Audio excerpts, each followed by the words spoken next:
we'll see.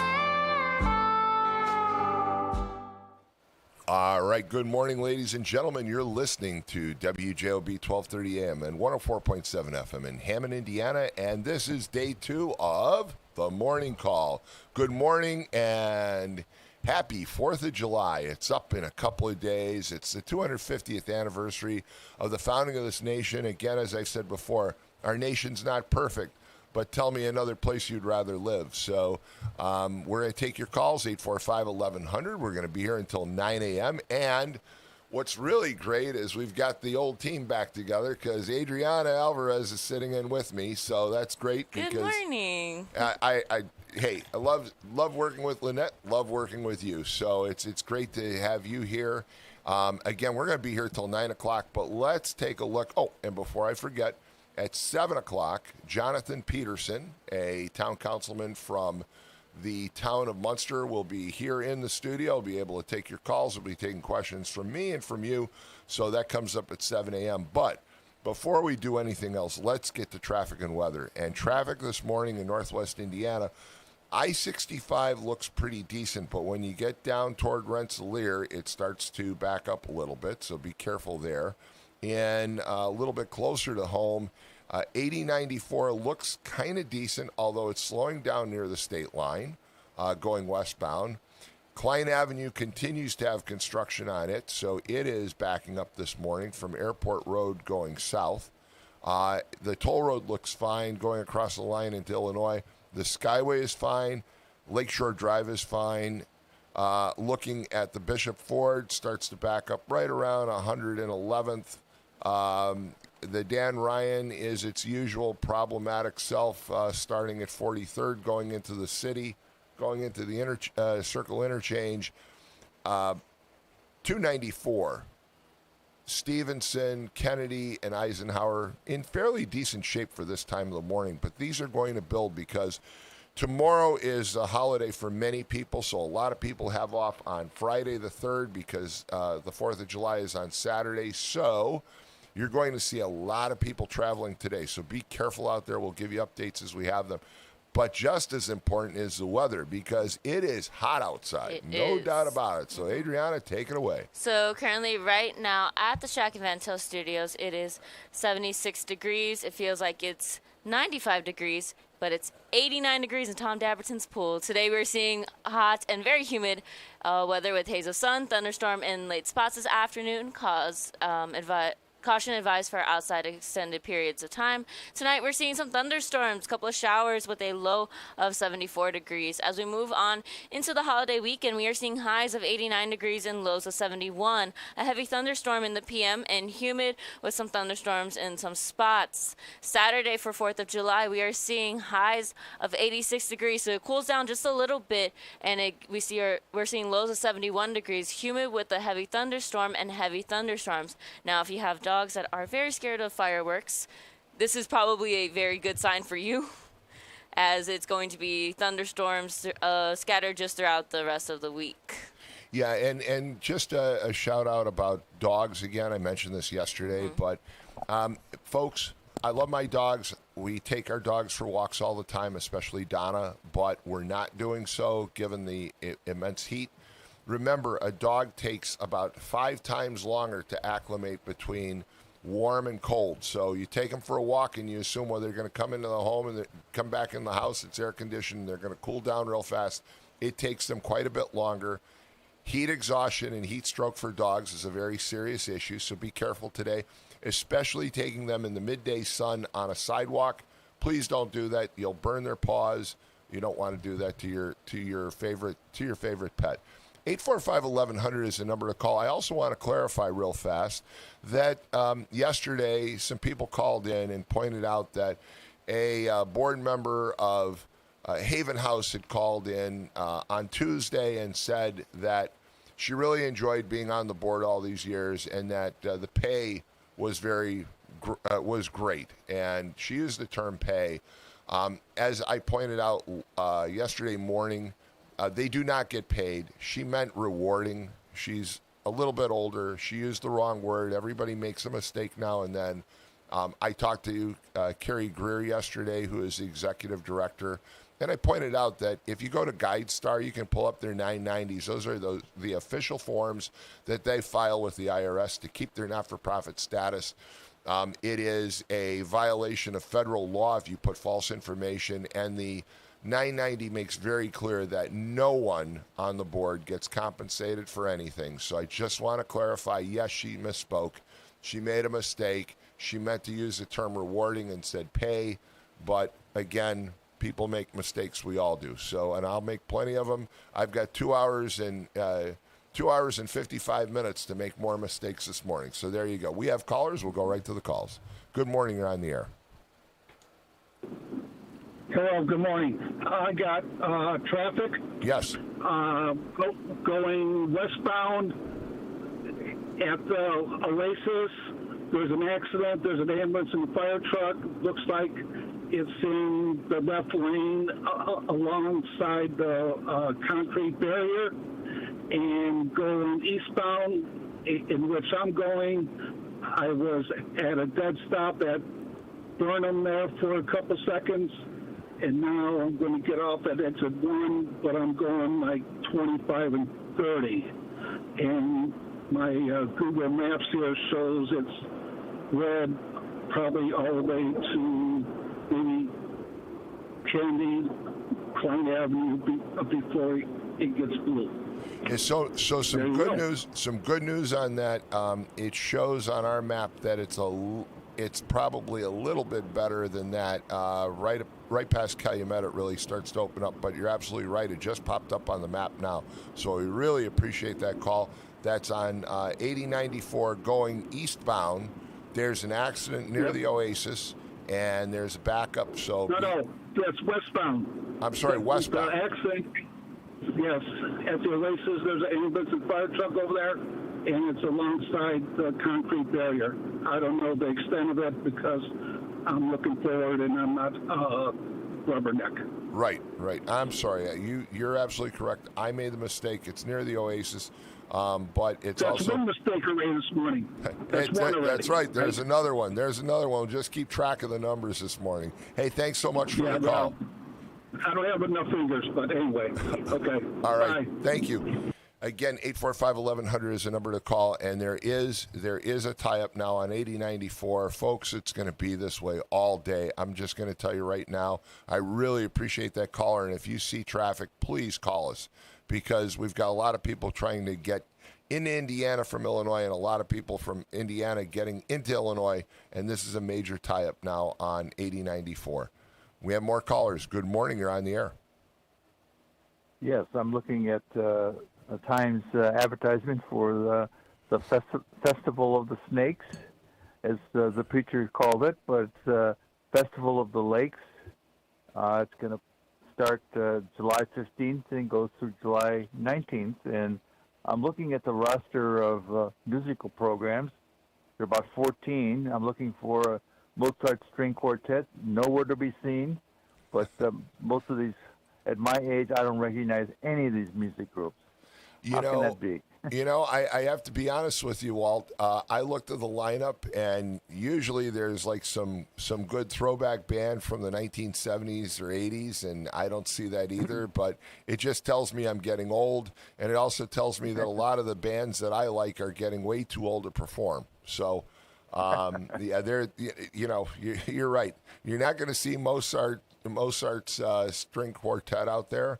But my son, on the other hand, is very excited about the lineup. So there you go. It depends. It depends on what generation you're from, and that festival has become a mainstay of Northwest Indiana, and it'll be most likely. I hate to say it, but most likely it'll be hot, and they'll probably have at least one giant thunderstorm. I know that my lawn and my yard is going to get watered very well during Festival of Lakes because it always rains at least one night. Pierogi Fest. That's coming up here pretty soon. Do you know the dates? Sure, 24th, 25th, and 26th. And we had Joe Merzen in here yesterday, Executive Director of the Chamber of Commerce, and he was talking about Pierogi Fest, and I wish them all the very best. And I will not be there this year. It's the only way that we can really do the handoff is, look, if I'm out there at my size, and everybody knows Pierogi Fest knows my connection to it. And I was one of the founders. I've been the chairman for all these years. And it's just not a good idea for me to be out there, so I won't be there. And I wish them the very best of luck this year. But if I'm out there, what's going to happen is everybody and their brother is going to come to me and ask me what to do, and Right. It'll undermine Joe and everybody else that's trying to run the festival. That's in the month of July? Yes. Okay, wow. So we have a lot of stuff that's- coming up, and there's a lot of fireworks coming up this weekend, as Adriana pointed out. Maybe a little fireworks from Mother Nature as well. But when you look at tomorrow night, the 3rd of July, you have Whiting's fireworks on the lakefront, Hammond's fireworks on Wolf Lake's lakefront. I guess you could call it, right near Boy Scout Island. And then you have a number of other communities. I believe East Chicago is also tomorrow night. I could be wrong on that. I think Munster. When is Munster's? You should know that. I don't know. I don't hear follow there's- these things like I used to. I hear there's a big fireworks show sponsored by Crazy Kaplans in Walt's backyard too. Well, moving to a rather more serious issue, and that is in Sunday's Chicago Sun-Times, there was a headline, Priestly Secrets and Sexual Misconduct at Notre Dame University.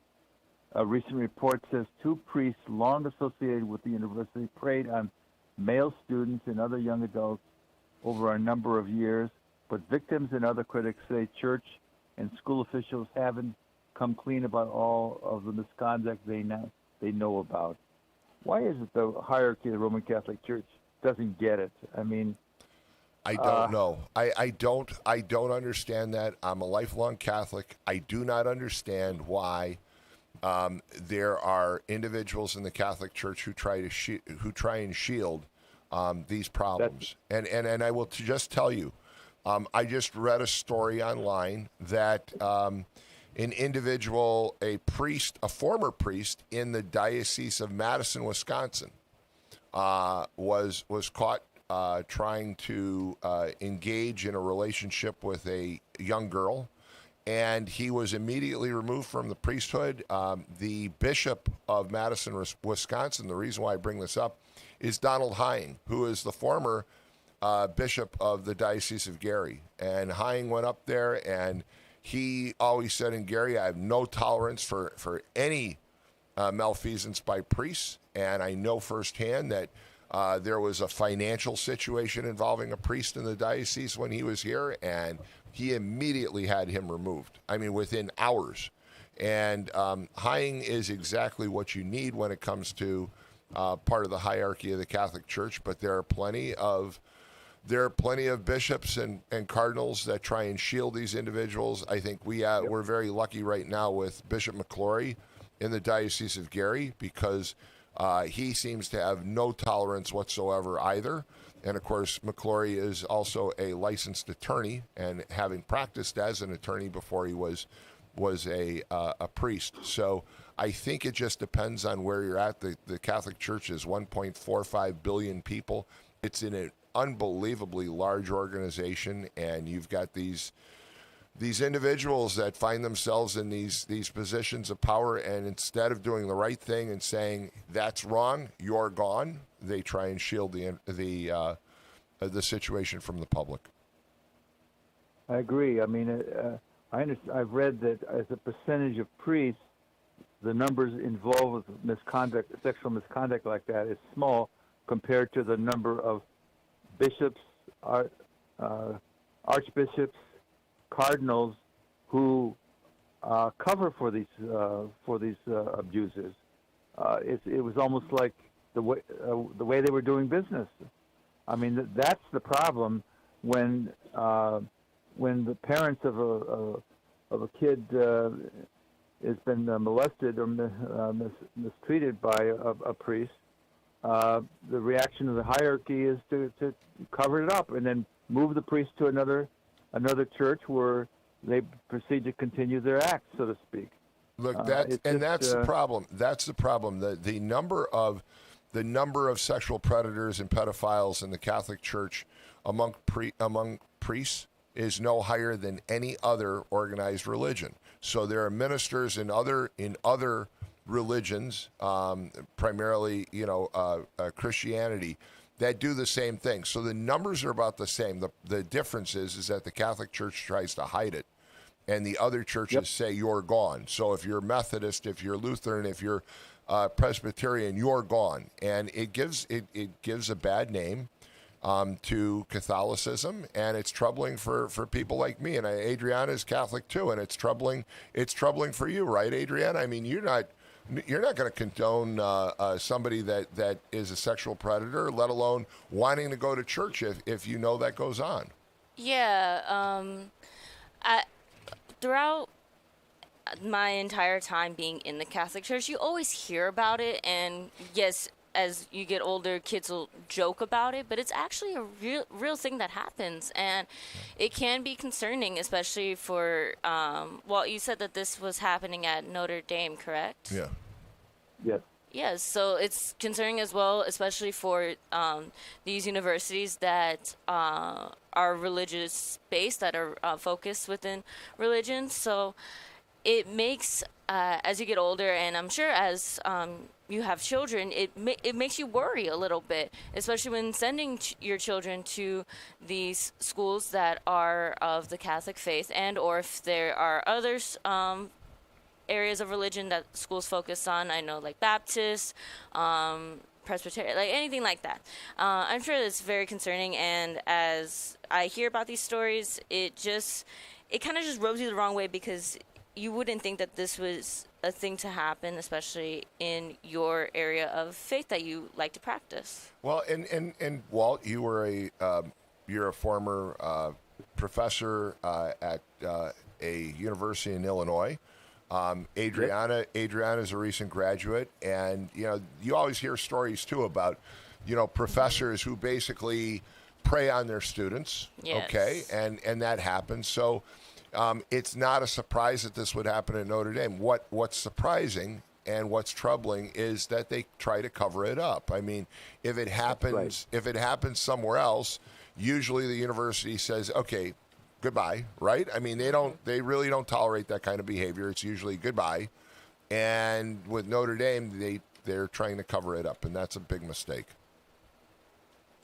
Well, these men who were bishops and the cardinals and so forth, I mean, it's their job to protect the church from the misconduct of individuals, and it's just perplexing as to why it's so widespread that they don't get it. Now, there's only one thing I can think of, and that is because the Catholic Church is so short of priests. People are not going into the priesthood to the numbers that they used to, and but that's about the only issue I can think of as to why they would neglect this issue. But what can I say? I think that's part of it. I think you're absolutely right. I think that is part of the problem that bishops say, well, if we get rid of him, then who are we going to have to handle those masses? I think that's part of the problem. But I got to know Bishop Hine quite well, and Hine is fairly young. He's for being a bishop. So is McClory, for that matter, and I know him. And I think the newer generation of bishops have a different view than their predecessors. So I think it's also a generational change.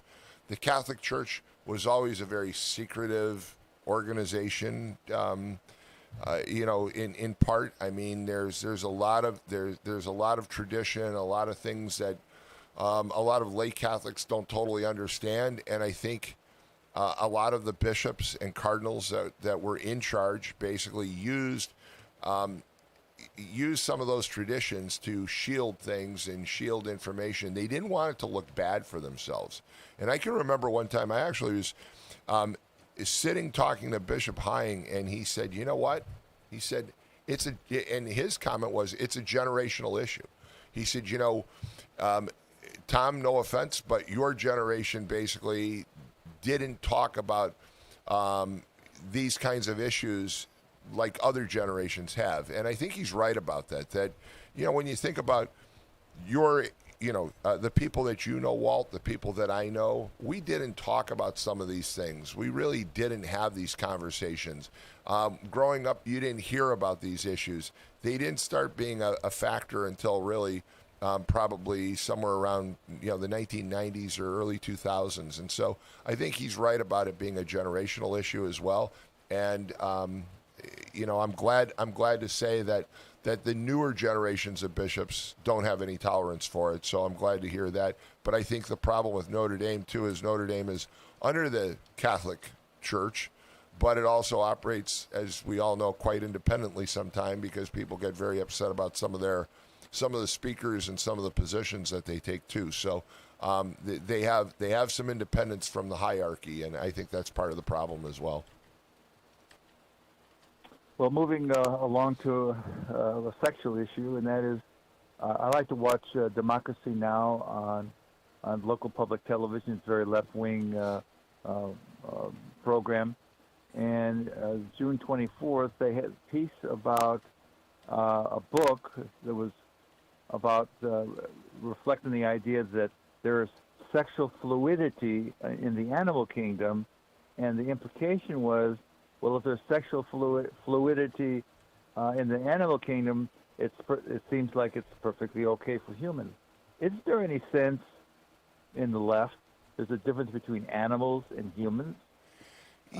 I saw the article. I saw the article as well, and I agree with you. Making the comparison of human beings to animals is just wrong. It's just wrong. Again, I said this yesterday, and I think it was to you. I don't care about people's sexuality. I don't care what they do. It's their business. It's not mine. They shouldn't care about what I do either. There should be some level of privacy, and if that's your interest and you find willing partners, and that's your situation.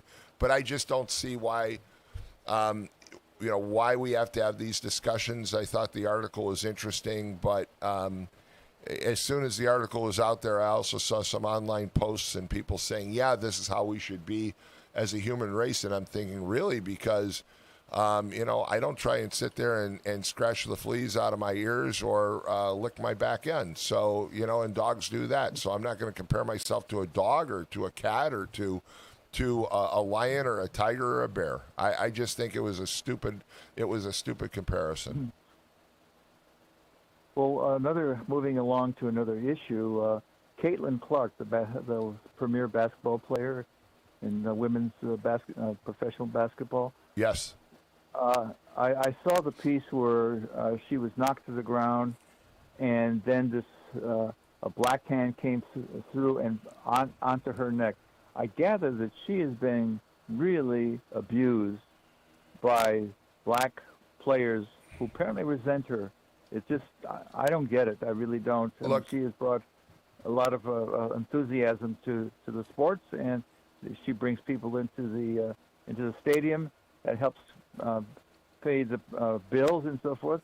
And why would and the press has not dealt with this as a racist act. Okay, I will just tell you right now, John Daugherty and I talked about this a little bit yesterday. It is jealousy like I've never seen before. Caitlin Clark is a transformational player. Okay, she may or may not become the greatest player in WNBA history, but one thing's for sure: she's filling seats. She's bringing in fans. She's causing people to watch the WNBA. If you told me 5 years ago, Tom, you would watch WNBA games, I'd tell you were absolutely out of your mind. I never watched them. But then I saw Caitlin Clark playing in college ball and said, wow, she's amazing. Started watching her, followed her into the WNBA. She ends up with the Indiana Fever. And they've amassed a really good team with the Fever. And they have some great players, some very visible players. I was just saying to Adriana this morning, Sophie Cunningham arguably the most attractive player in the WNBA, has become the most popular female athlete on planet Earth, according to Google. Okay, the number of Google searches for Sophie Cunningham even eclipses Caitlin Clark. Both of them are targeted, and it's just jealousy. I don't know if I agree with you. If that was a white woman putting her fist on the neck of a black woman, I think you'd see a lot more outrage than you've seen. But at the same time, I don't think it was a racial attack. I think it's a jealousy attack. I think that there are players in the WNBA who say, well, we like the additional pay and we like the fact that we get private charter jets now and don't have to take buses to get to games, and we don't have to pay for our hotel rooms when we get there.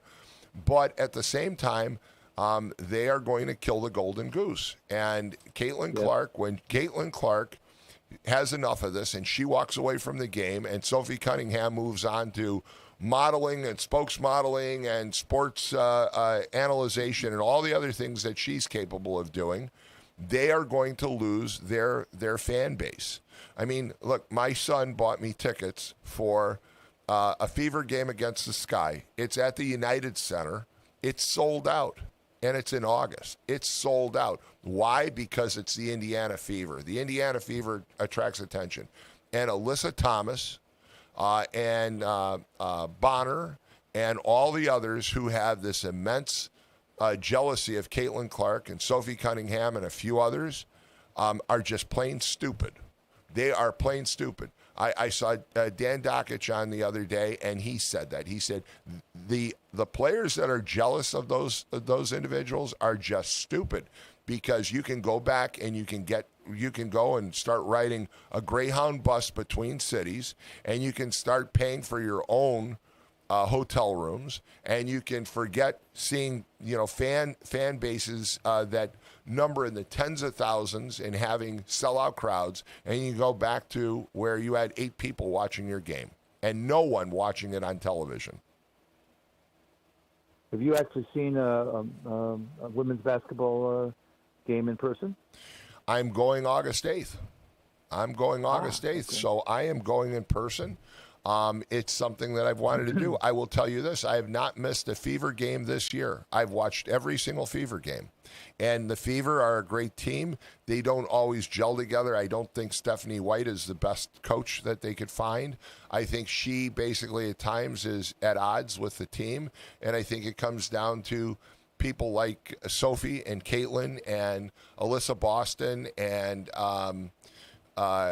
Kelsey Mitchell, who basically are coaching the team out there. They're telling their players, when you watch Cunningham on the floor, she is out there and she is telling people where the cuts are and where to move. And every time there's a break in the action, a whistle, she's grabbing her team and she's huddling them and telling them what they need to do.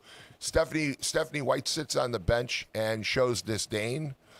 She does not like Sophie Cunningham. It's well known she doesn't.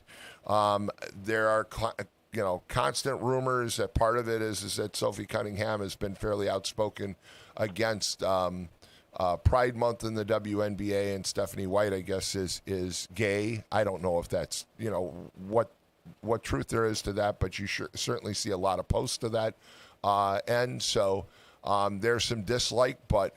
Again, if I were Stephanie White, I'd be on board with that team. That team, when they want to, they gel together like they did the other night, knowing that Caitlin Clark wasn't going to be on the floor because she had a back injury because of this situation.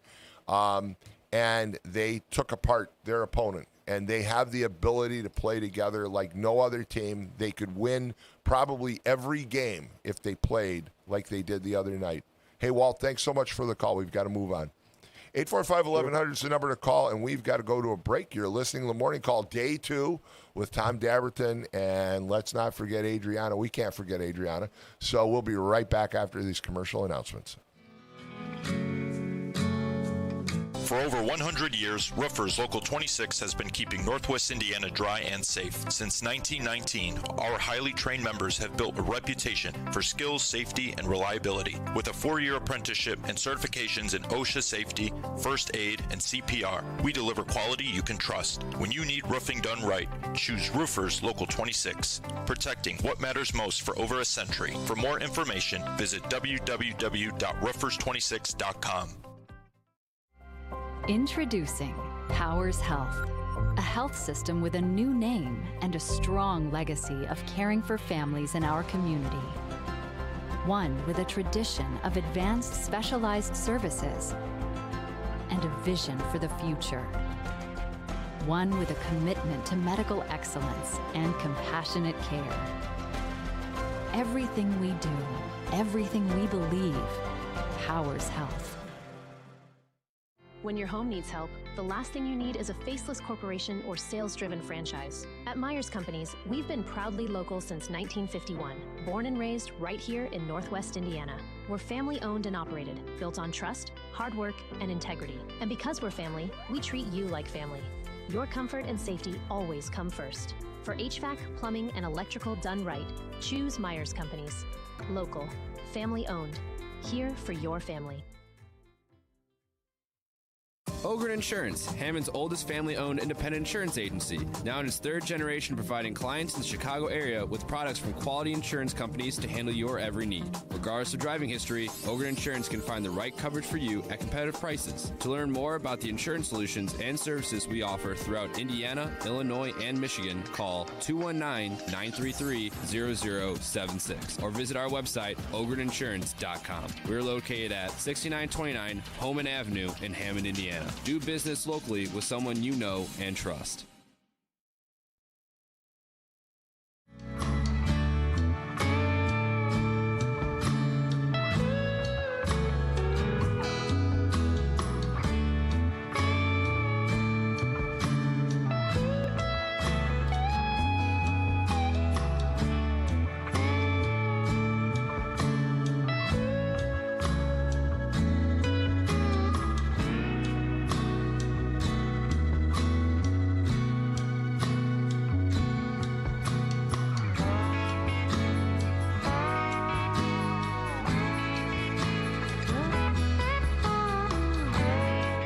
So the best radio is probably the radio that doesn't get on the air, because when Adriana and I are here, we talk the entire time right through the commercial breaks. And we were just talking, and I said that I think it's jealousy when it comes to these attacks.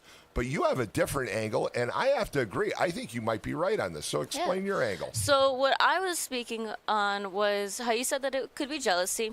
And another thing that it could be that I kind of notice, because whenever you see Caitlin Clark and all the controversy when she's fighting with players, they're getting pushed around, they're getting technical fouls, all of these different things, it's always Caitlin Clark and whatever player is fighting with her. So perhaps maybe people are like, oh, it's a jealousy thing, and some individuals like to claim that it's a race thing. I see it as maybe it's an opportunity to get on the camera, to get that exposure, because whenever you hear Caitlin Clark, they're like, okay, who is she fighting with now? And that player's name is spoken. So it kind of gets them traction, gets them airtime, gets them noticed. And I think that makes a lot of sense, because Thomas wasn't getting a lot of notoriety. Bonner certainly wasn't getting a lot of notoriety, and all of a sudden, you go and you search their name, and there's millions of hits. Okay, and a lot of it's negative, but sometimes bad news is good news, right? Sometimes it might have them look at their status too, like their stats for their games, and perhaps maybe when they're trading players throughout the WNBA, it's a WNBA. WNBA. I had to make sure. I was like, wait a minute, I got to get my acronyms correct.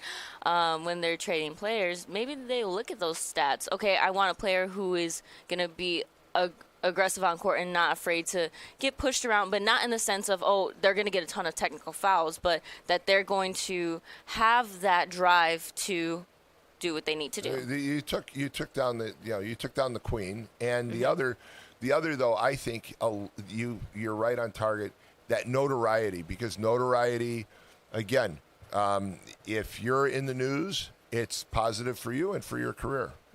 845-1100, we've got callers. Good morning, you're on the air.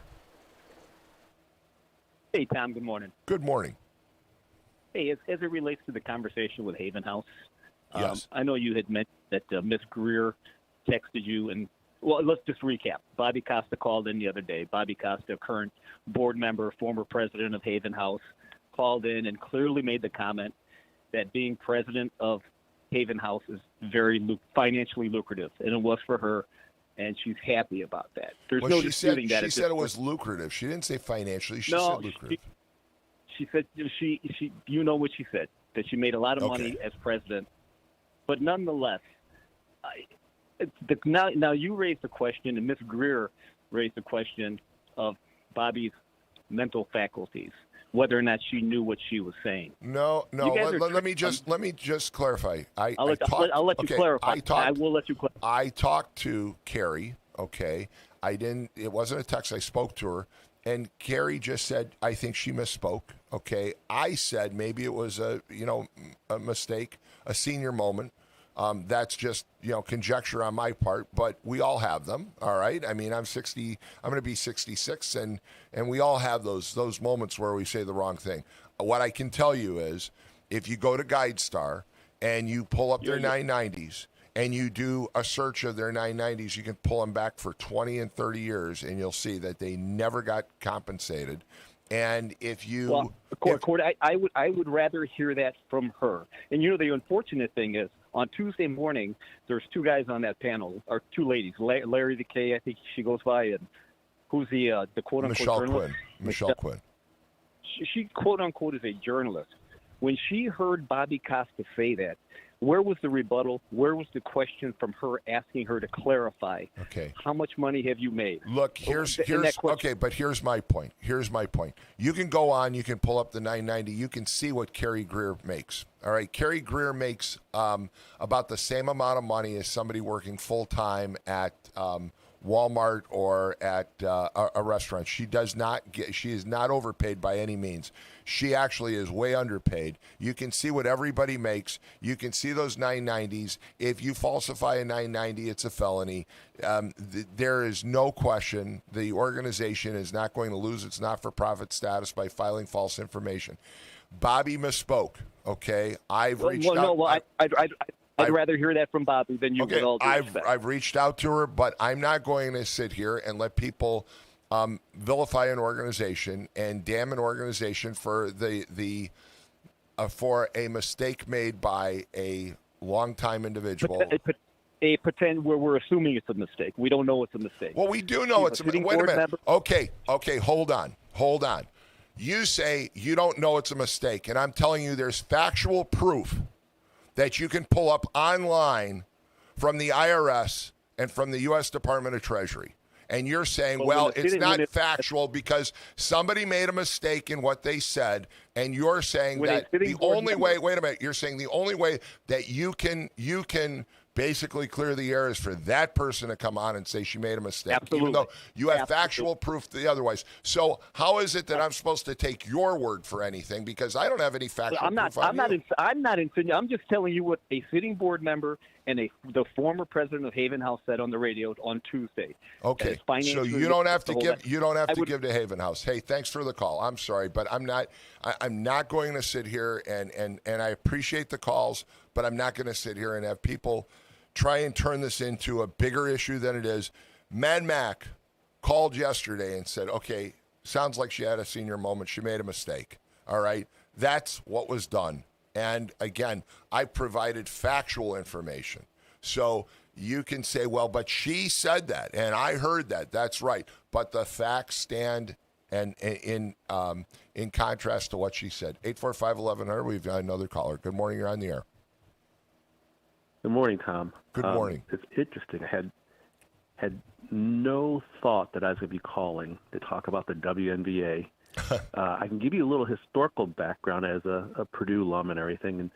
And Stephanie White was a schoolgirl legend in Indiana She lived south of Benton County there off, 41 at Cedar High School, and she would pack gyms. And she was married to someone she went to school with, and they got divorced. I am friends with the individual who's cousins with the young man. No, he's not a young man anymore, who got divorced. She was married to a lady and raised some children, and it was quiet. And you can look it up. She is partners now with longtime ESPN reporter Lisa Salters. Right. Now, as a Purdue alum, I loved her as a player, won the national title. I'm not so certain how good of a coach she is. And as a father of a female athlete, I love watching college women's volleyball more than men's college volleyball. But the women's basketball game has come a long way, but they were not making money until Caitlin Clark came to town. Yep. They were being subsidized by the NBA, and that's what ticked me off. All of a sudden, pay me what I'm worth. Well, you would have to pay to play if that were the case under the old system, if you want to be paid what you're worth. Caitlin Clark, if I were her, it's too bad the Harlem Globetrotters weren't as big as they were with Meadowlark Lemon. If she just leave the WNBA, go play for the Globetrotters or someone like that, where she could just make her money, as you said, Sophie Cunningham, make her money with social media and modeling, because these other ladies would have a tough time if the NBA wasn't subsidizing the WNBA. Does this sound accurate to you? Oh, absolutely. And look, you've covered it. You've covered it very clearly. Stephanie White was quite a good player in her own right, but being a good player doesn't mean you're a good coach. And look, I watch those games and I get frustrated. And my wife Donna is always laughing because I'll holler out and I'll say, "Take a timeout already. You don't get paid extra for retaining your timeouts." She'll sit there.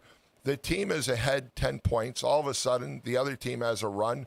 The score is tied, and she's just sitting there with her arms crossed. And, I know that she supposedly has terrific disdain for Sophie Cunningham. I get it.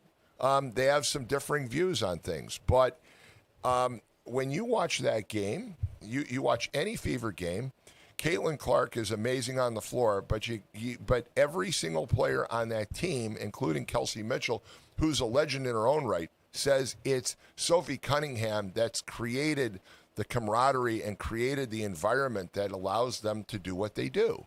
And Stephanie White has a problem with her. She has a problem with Caitlin Clark. And you're absolutely right. If they got paid what they're worth without Caitlin Clark playing in the WNBA, they would have to pay to play.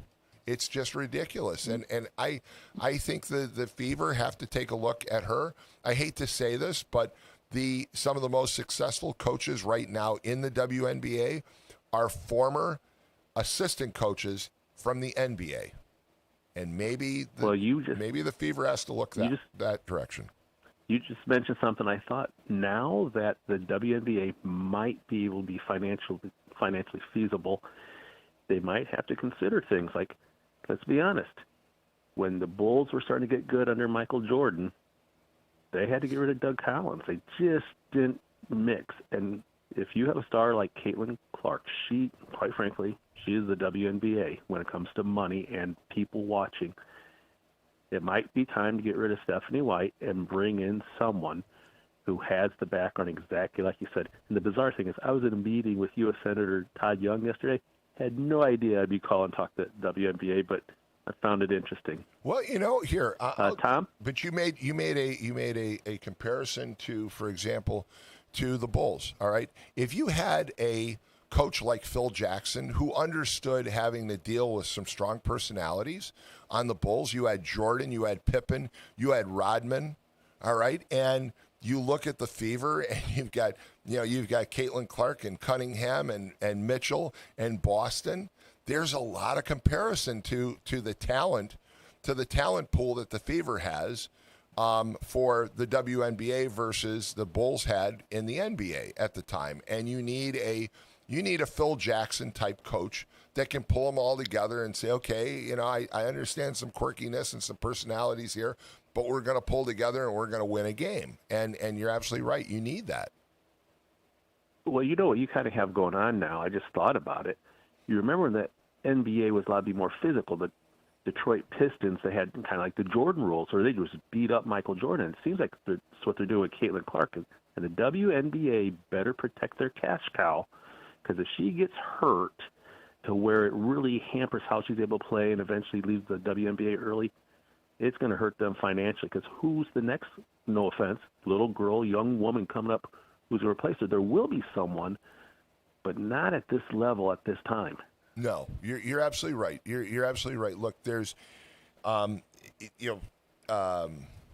look at the WNBA, and you've got no one who has that kind of, again, that transformational aspect that Caitlin Clark has. And, the NBA, Michael Jordan was that transformational player. You can argue all day was she the greatest player in history or not, but one thing's for sure, he made the NBA popular, and Caitlin Clark is making the WNBA popular, and you've got to protect the cash cow. You're 100% right. This is, everything you're saying, is almost like words right out of my mouth. And I think Adriana's point right after the break is correct too. I think that some of these players that are immensely jealous are also going after Clark needlessly, because they're looking at it as a way to get on camera, to get talked about on social media, to make a name for themselves, and they need to be careful. I would agree with Adriana to some extent. Obviously, she's coming from a female perspective, and she's probably right there a little bit. Jason Whitlock, the Ball State grad, who's a longtime ESPN gentleman, he believes it's a sexual orientation thing.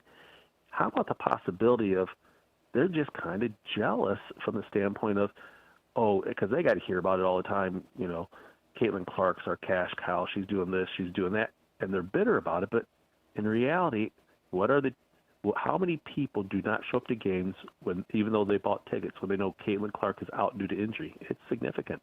You're right. Tom out. Hope to see you at Pierogi Fest. Hey, thanks so much. Thanks for the call. The last caller is right about that. There are a number of empty seats when Caitlin Clark doesn't play. It doesn't matter. They're empty seats. 845-1100. We've got full lines. Good morning. You're on the air. Good morning. Good morning. All I have to say is it was no senior moment. I will go back and repeat what I said. The pay was great. Pay does not mean money. Pay is a satisfaction of your life. And I am so satisfied to have been there, to have helped a mother with a child because she was beaten by a male. And I can't believe that someone would think that it was. I have many senior moments because I am a senior. But bottom line is, I will stand by what I said. Bobby, I received no money ever. No, Tom, wait. Go ahead. We go back a long way, and we go back to when you were part of Haven House. Did you not receive some compensation? Answer me that. I don't need you to answer me that. Bobby, you're absolutely right. What? It is a rewarding experience to be involved with Haven House. You're absolutely right, and I'm glad that you called. Pay does not mean money. Right. Pay does not always mean money. Right. Look it up. I'm Some glad. of you brilliant people out there. I'm very glad to hear from you. I'm very glad to hear from you, first off, okay? And I'm glad you're doing well. And I'm glad that you're able to call. And look, to me, this is ridiculous, all right? I know what you meant to say. You know what you meant to say. And then you get a caller like the one this morning, who is going to argue no matter what. You're right. There is volunteerism. You and I have been involved with lots of organizations beyond Haven House, and it's part of the overall reward we've had as human beings to be involved in those kinds of activities. And you can call it pay, and I'll call it a reward, but either way, you're right about this, and it has nothing to do with money. You never got any cash. I know darn well, I will tell this. I know for a fact that there was one occasion where I was standing right with you, and you pulled out your checkbook, and you wrote a check to the executive director of Haven House for something that she was worried about the cost, and your comment to me was, you said, just don't tell my husband. And that was, I remember that distinctly. You said, Tom, don't tell my husband I'm doing this. And you wrote out the check and handed it to her. It hurts me. It hurts me a lot. First of all, I know my age, and I have senior moments. We all do. Even you can have a senior moment at 25. But bottom line is, pay is not always money. It's not. I mean, I am so rewarded by what has happened over the years with Haven House. I'm rewarded when I could tell that little girl that her mother's going to be okay, that things are going to turn around. I can be there when that same person had a physical problem and everything came back to her. All the beatings came back to her. That's pay, when you can help that person, when you can go out and maybe give that person a better life. And there were many, many, many of those. When Haven House almost went under because we lost a director who was abusing her title, and who went in there for 4 months and worked it. And you know what? Bobby Costa did. And did Bobby Costa get paid? Absolutely. Absolutely, she got paid for the satisfaction of knowing that she helped those people and Haven House didn't go under. And it hurts me a whole lot. I taught my children to be volunteers, not for the money, but the payback. And I stand by it, and I stand by the fact that pay is not money. You know, live in each day to accomplish something, not merely to exist, to be out there. It hurts me a lot, but it makes me also feel good for all the people that I have helped and that Haven House has helped. 42 years I gave, not Bobby, only to Haven House would not but a lot exist of without you. organizations. Haven House would not exist without you. And people and not listeners gonna especially say need to that know that. because they're- Oh, well, I'll say it. I don't mind. Listen, I don't mind arguing with you because you and I have argued for the last 40 or 50 years. So I don't mind arguing with Bobby Costa because I know what you have done for Haven House. And again, to me, this is a needless, ridiculous argument. You need to be saluted for your years of service and your commitment. And I'm just so glad to hear from you and glad that everything's going well and that you called and you've clarified things, Bobby. And thank you very much for calling. I only will say one more thing. Sure. You know, I will never apologize for anything that I've ever done when it comes to Haven House. And you don't need to. It's been some tough time. Yes, I do need to because of what some of those people on your radio station have been saying about me. All I kept hearing was Bobby Costa this and Bobby Costa that. Okay, you know, Bobby Costa is very proud of her years, and I am not a senior citizen that has lost it all. I still have a few more years, and hopefully what I've helped and that has helped me. It helped me as a person, Bobby, to see some of this. Bobby, God bless people, you. People don't realize. People don't realize. Go ahead. There are people in this county that are upright citizens who were abusers. I know all of those stories. You think I'm going to get on the radio and say so and so was an abuser, so and so was an abuser? No, I'm going to get on that, and I'm going to say the wife of so-and-so was helped because of Haven House, because of not me, but all those other people that were on that board. And you look back, I mean, we had a board then that people had to write a letter saying why they wanted to be on Haven House because we were so full of people who wanted to serve. And they're still out there. But there are a lot of organizations now. You know, I can pat myself on the back. I don't need to, but it just hurts me a whole bunch. Not for me, but for my family and for all the other people who have served under Haven House. It's a rewarding thing, and it hurts. It hurts Bobby, really again, bad, Tom. I will just leave you with this. I'll say, God bless you for what you did for Haven House.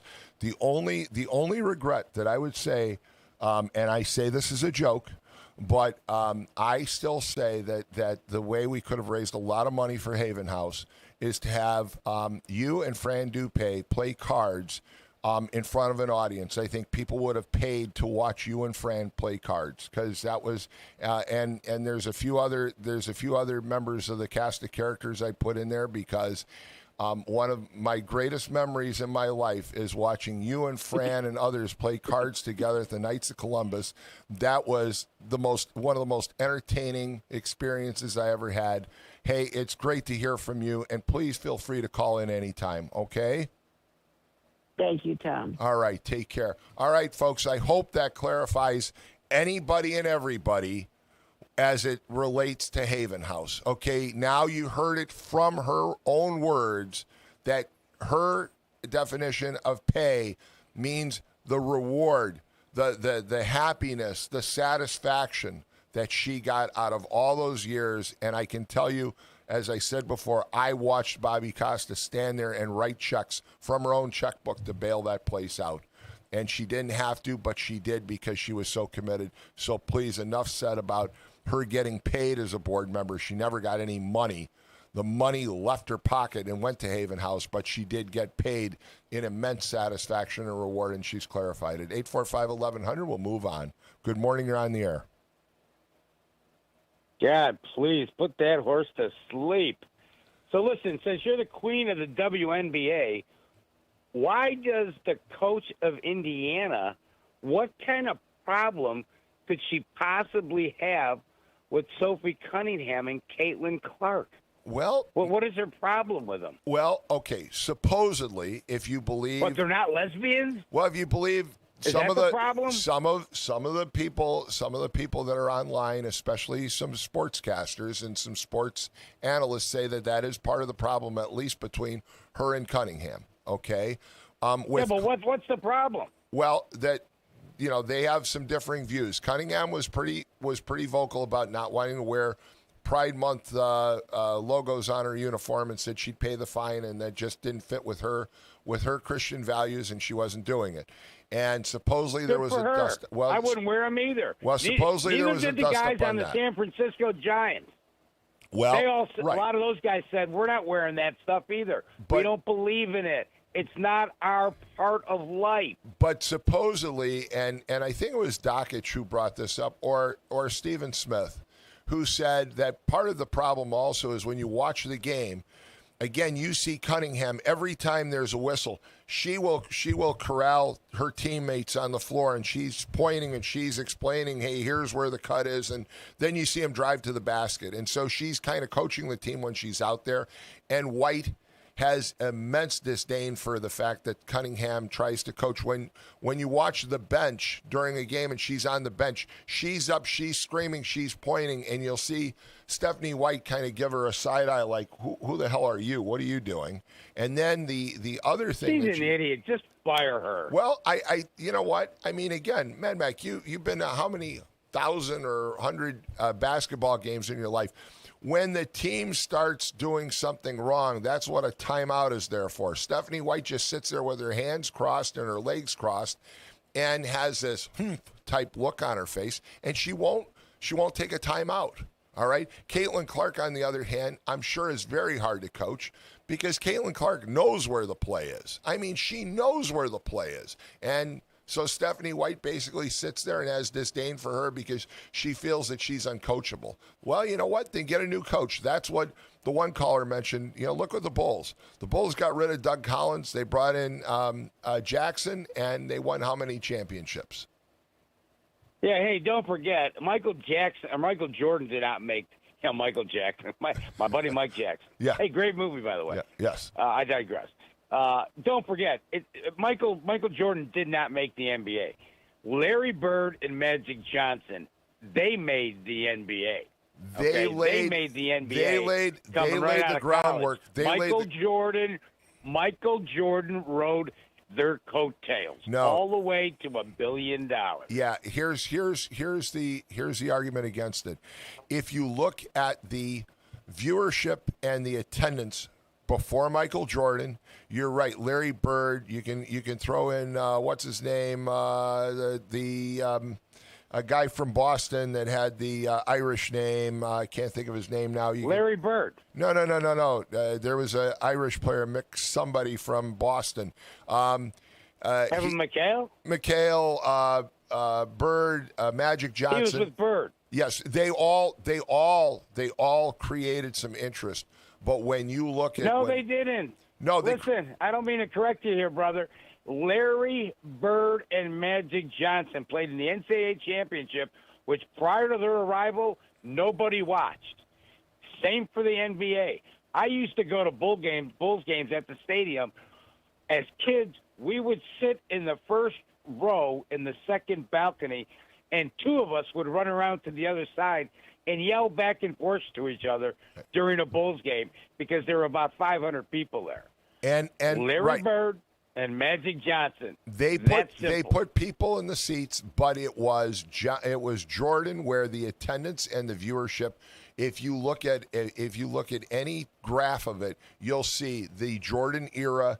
Jordan, all of a sudden, it jumps by like 30 to 35% on viewership and attendance, and that's something that can't be discounted. He brought in that massive additional interest into the NBA. He did. Hey, Mad Mac, our guest is here, so we're going to move on. Thanks so much for the call.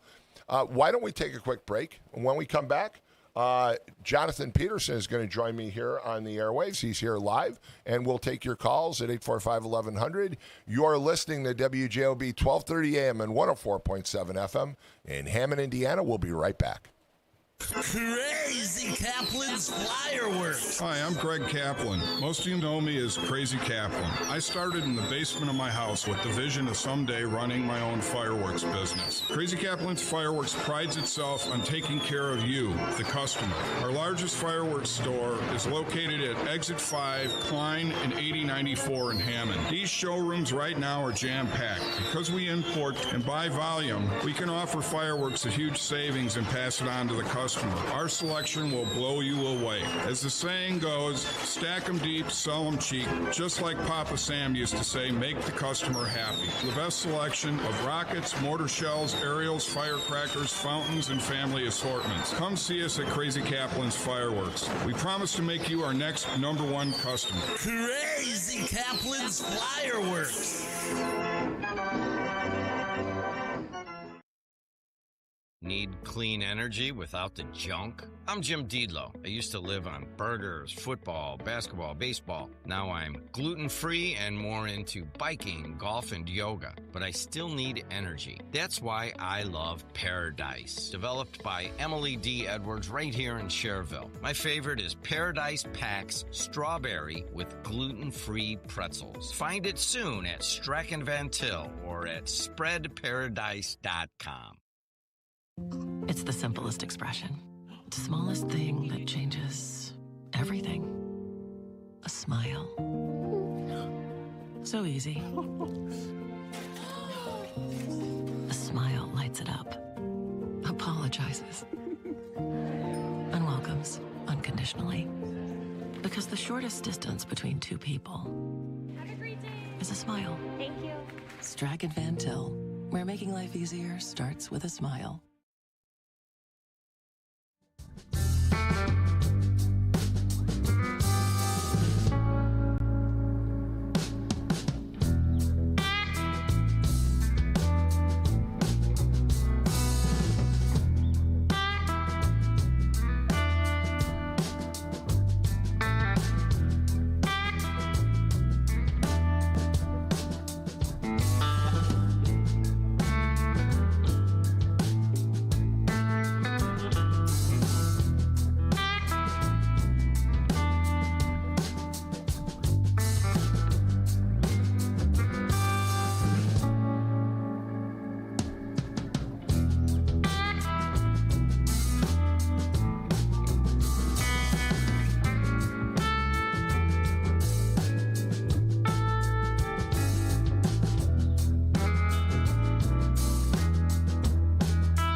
All right, we're back. And a shout out to Lori because I just called her Jill, and she's looking at me like, what an idiot. Anyway, 845-1100 is the number to call. We've got a guest, however, and we want to get to the guest and give them a chance to talk first. But before we do that, let's talk about traffic and weather real fast.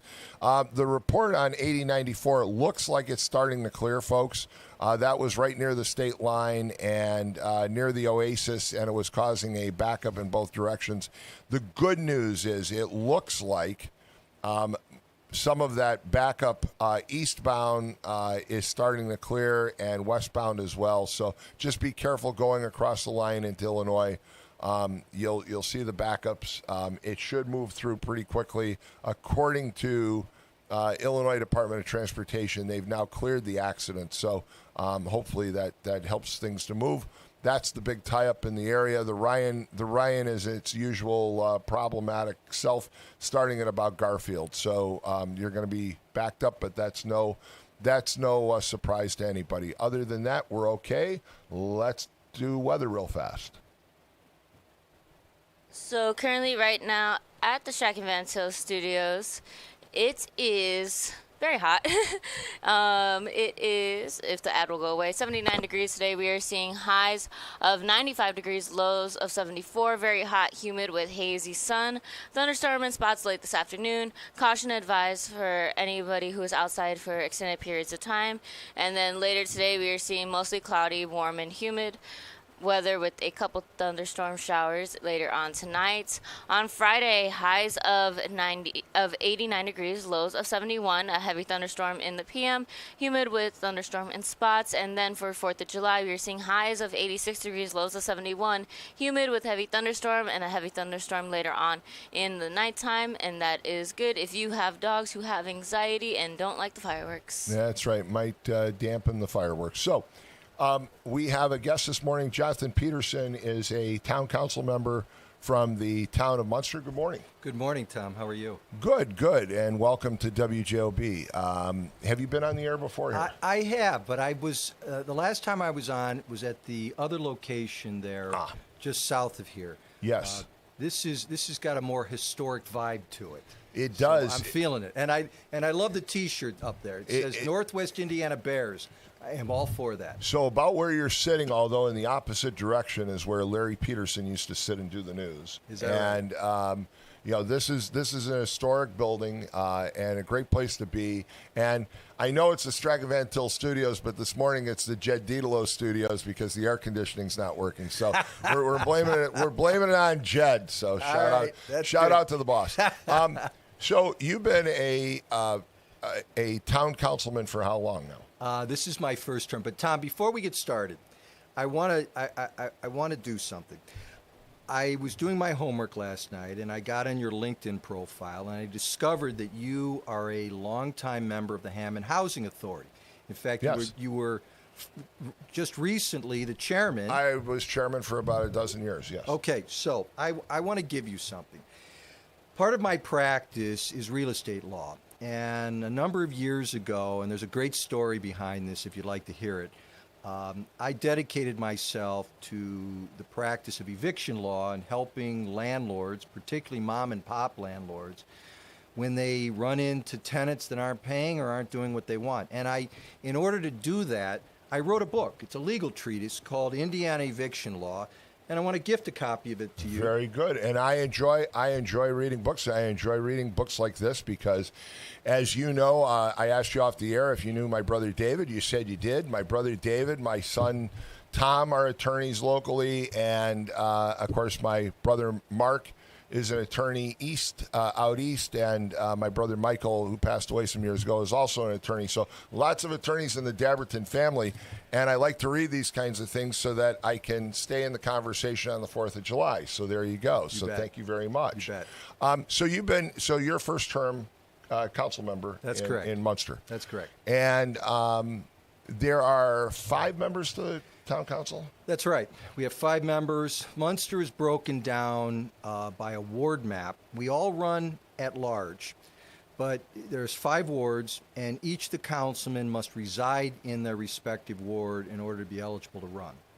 Okay, and that's interesting because the number of council council members in a town usually varies from 5 to 7. And unlike a city, they usually don't have an at-large member. The city, in comparison, the city of Hammond has 9 members, and they have 3 members that run at large. So town councils usually are tied to their ward or their district. Right. Yeah, that's a little bit different. I think that there's a little bit of flexibility in terms of how towns are permitted to organize themselves by state law. Munster has always had 5 members located in wards who run at large.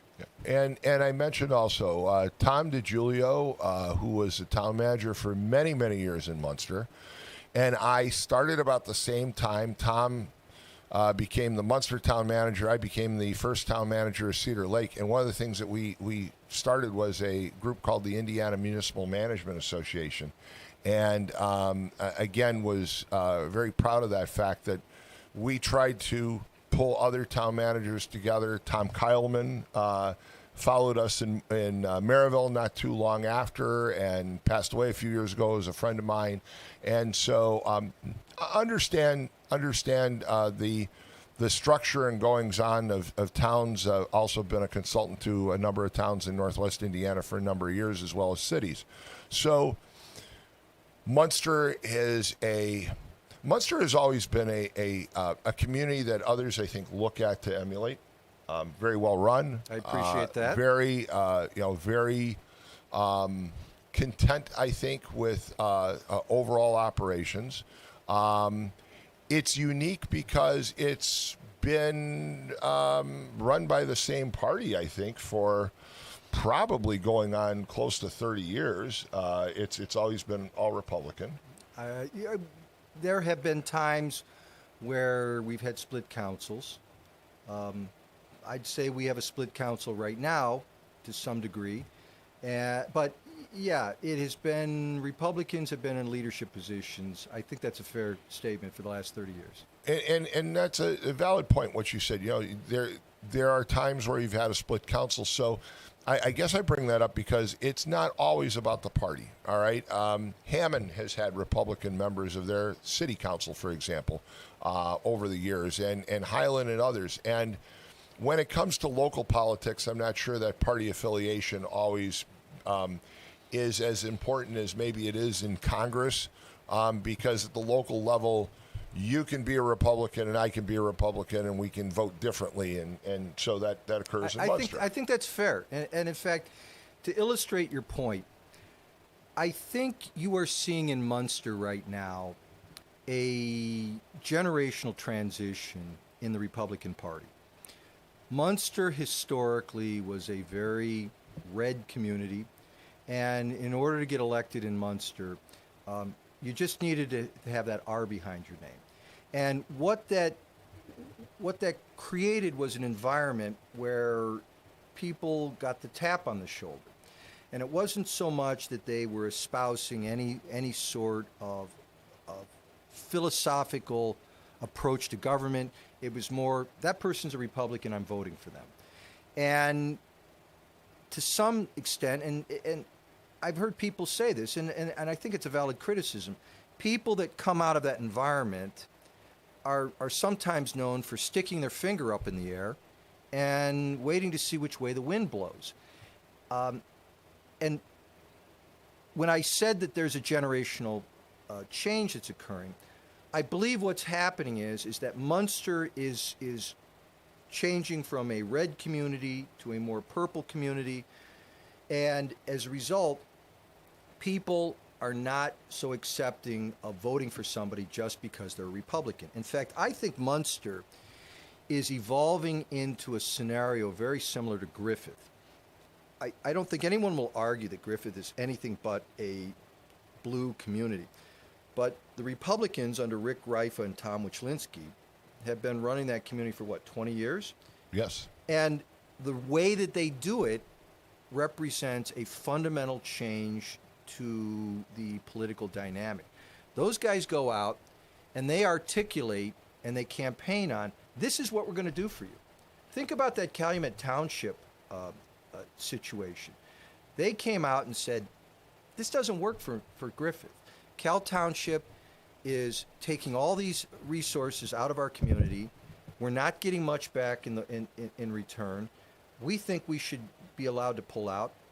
The town of Griffith agreed with them. They campaigned on that, and they were able to change that town council. I believe Griffith is 100% Republican right now, and I think that's what you're seeing. You're seeing the new breed of Republicans in Munster recognize we have to actually tell people what we're going to do for them, and then we've got to follow through on it. So again, I agree with you from the perception that it has less to do about party than it has to do about accomplishment.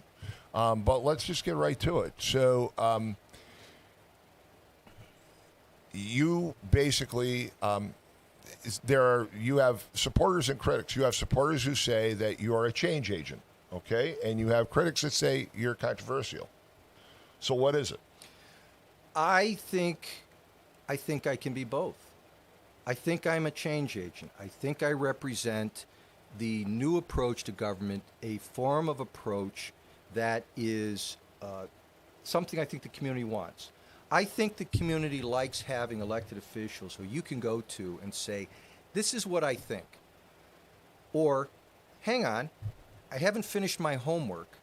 Let me complete my research on this, and I promise you I'll tell you my position. Okay, but that's a change agent. You said you can be both. Because I'm not sure that people want someone who they consider controversial. Well, okay. I'm taking how you use the word controversial as a pejorative connotation. And I don't think that has to be pejorative. I don't think there has to be a negative attached to that. When you are in the middle of changing an environment, when you're changing a political dynamic, it's controversial.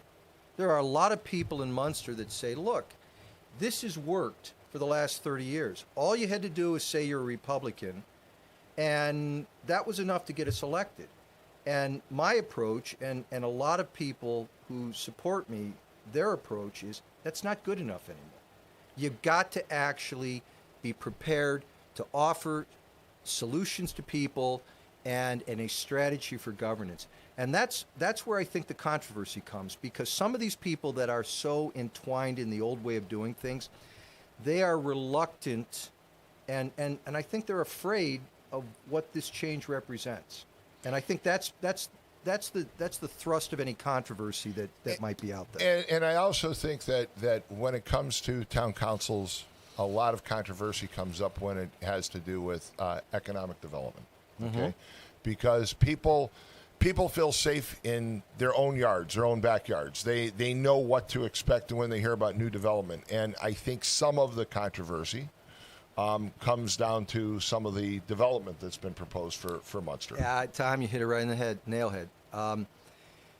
Munster, in terms of a municipal development life cycle, it's more towards the end of the life cycle. We only have a few larger parcels left to develop, and I'll highlight a couple of them. The Centennial Village project on the south side of town. Matt Kimmel is developing that, and he has made some really fantastic proposals. One of the things that he's put out there, and I hope he can bring this through, is he's proposed to bring in a Sprouts grocery store, which is one of these newer boutique-y type stores, and I think people would really love it.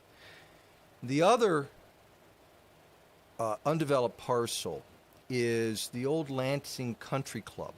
Now, for a lot of people, when you say Lansing Country Club, they think, it's just in Lansing. No, there was 60 acres in Munster. It was right behind the old Simmons factory there on Calumet Avenue.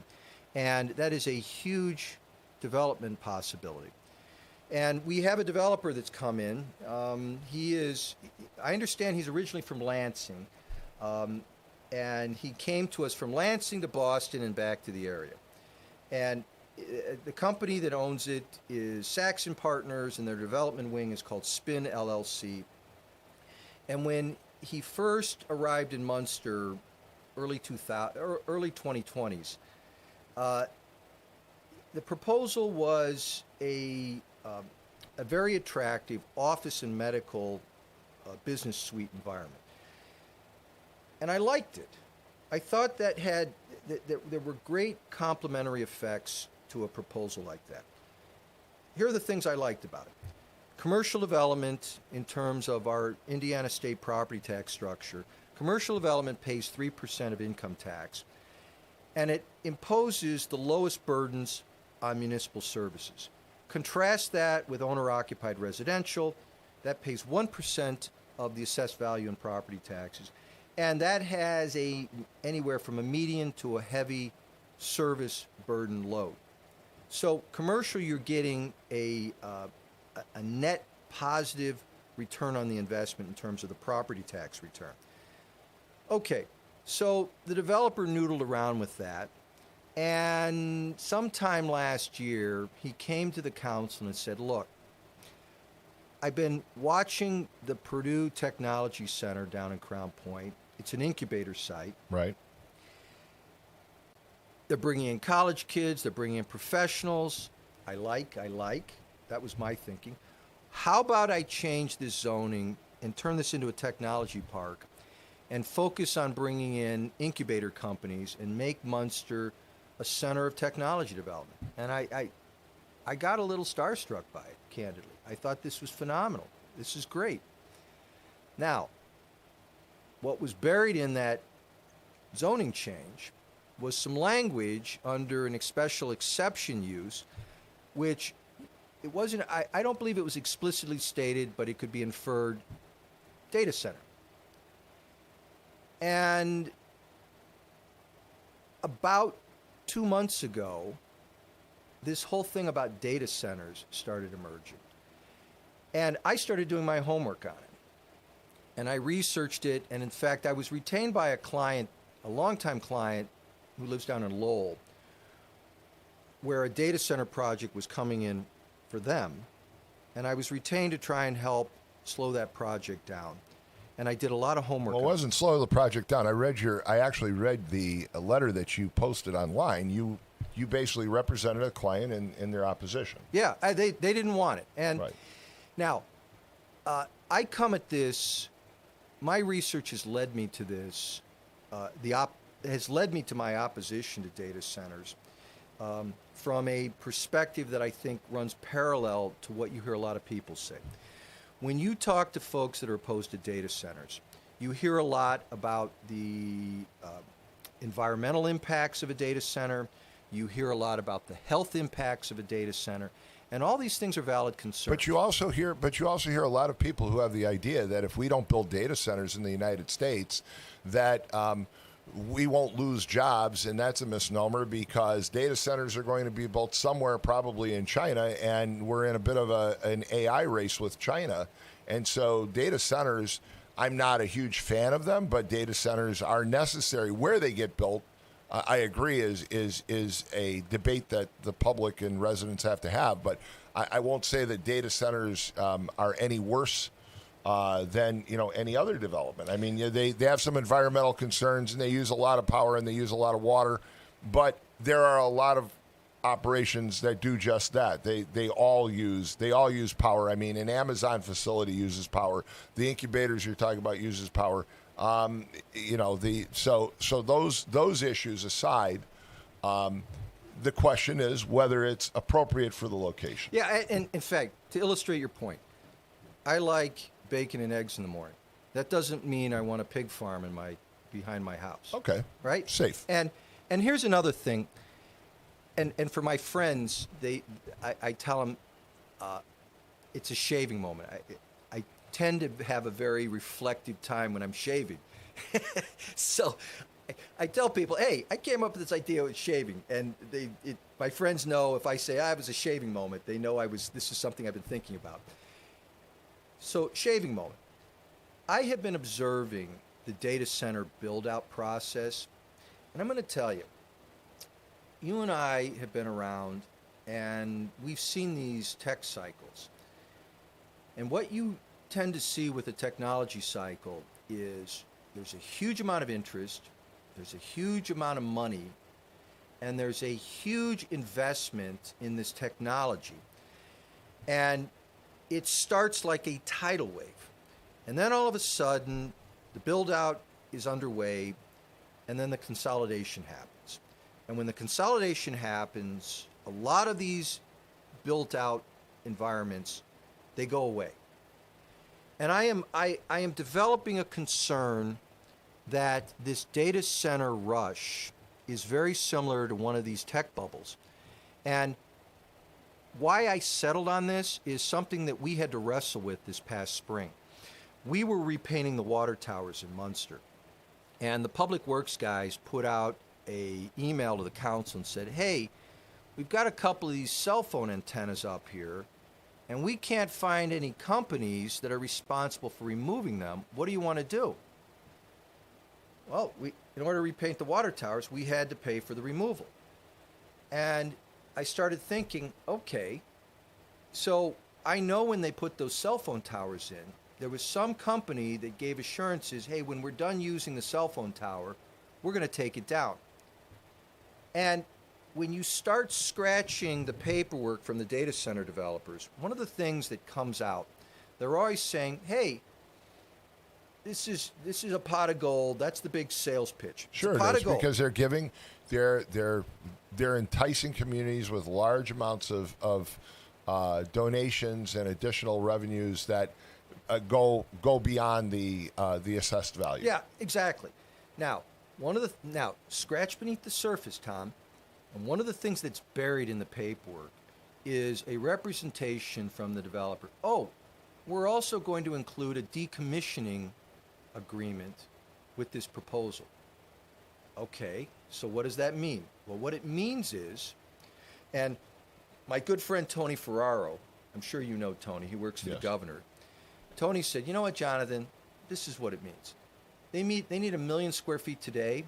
The technological wheel's going to spin. Tomorrow they're going to need a space the size of a garage. And they're telling you that when they don't need that 1 million square feet that they have built out, they're going to take it away. And I'm thinking to myself, yeah, okay, that's what they're telling us now.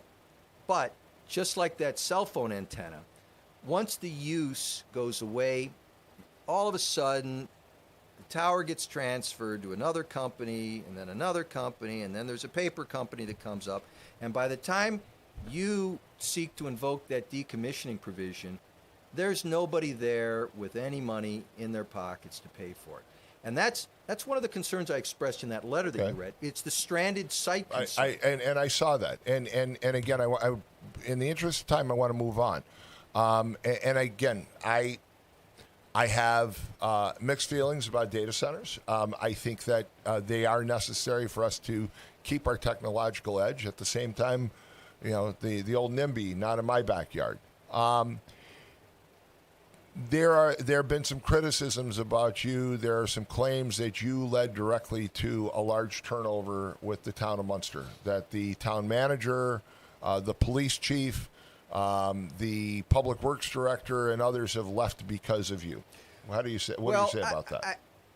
I don't know about that, but to echo your point earlier in the conversation, I believe our staff is the best in Lake County. And I spoke with the police chief a couple of days ago, and he said, yeah, Jonathan, I don't like some of the tension on the council, but I've been serving for 38 years. My wife has told me it's time. I got to respect that, and that's what he told me. But I want to go back to... wait a minute, because I want to stay on this point for a minute, because you're right. Munster has always been viewed as a very top-heavy community when it comes to talent for leadership, okay? They have. I agree. You know, again, I'll go back as a throwback to my friendship with Tom DiGiulio. And Munster always was able to hire the best and the brightest. And I remember in one case where Tom was trying to hire somebody away from me, and I'm like, you know, over your dead body, Tom. and you know, and he was successful, and I won't say who, but you have a perspective from residents that they're losing this top talent. And it's one thing, by the way, I've been a consultant for years, and I go in and I tell my clients all the time, change is important, change is necessary. You have to be a change agent. But you also want to make sure that you're not the cause of a mass exodus. Well, and so the blame is out there that they're blaming you because, as you said, you have some differences on the town council, so I want you to either explain or either defend or discount the fact that you're the cause. Yeah, I'm happy to do it. I want to speak directly to one of the departures. That was our Public Works Director, Bob Valoy. I got to know Bob very well during the time he was with Munster. Bob, I found him to be a phenomenal administrator. He ran that department like a well-oiled Swiss watch. Just to illustrate, last fall, when we had that early season snowstorm, Munster was the one community in Lake County that was dug out the day the storm happened. We were there. And I go to court every week in Gary. Gary was digging out a week later. Bob is phenomenal. So here's what happened with Bob. And I had a number of conversations with him about this. Being one of the top public works directors in Northwest Indiana, the city of Valparaiso was looking for somebody, and they came a sniffing around, and they approached Bob. He told me he didn't have his resume out on the street, but they approached him, and they made him a substantially attractive offer. And here's where, in my opinion, we dropped the ball. When you've got top quality staff, you got to compensate them. And Bob got an offer, a competitive offer, and we never bothered to respond to that. We let him go. So I just want to clarify. You're saying in the case of the Public Works Director, basically, you didn't compete as a town, not you personally, but the town didn't compete in meeting the offer that Valparaiso threw out there. And a shout out to John Costas, who I've consulted to. I will point that out. But John is very good at finding top talent, looking at everybody else, just like Tom DiGilio used to do to me back in the day. Yeah, so, and one further illustration of how what a quality individual Bob Valoy is. I learned this after he left. There was a employee from his department who had fallen seriously ill and was out on family and medical leave. And his sick time had run out, so he wasn't eligible for further town compensation. But he needed to continue to pay his biweekly employee health insurance premiums. Right. Bob covered that out of his own pocket. Wow. That's pretty amazing. What a phenomenal guy. This is the quality of people that we have. And I'm going to tell you, when you've got top quality people, I know this, I've observed this as a town councilor. I've also experienced this as an attorney with my own practice. Every once in a while, you got to step up and write the check, and that was the situation with Bob. There's another issue, and you just brought it up by accident, but you refer to yourself as town councilor. And there are people, and I saw this last night on Facebook. There are people who say, you call yourself town councilor, you're not the town attorney, you're a town council member, you're a town councilman. And that when you use the term councilor, because I think you have, the comment was you had a night out, kind of like the way the mayor of Hammond does his night out.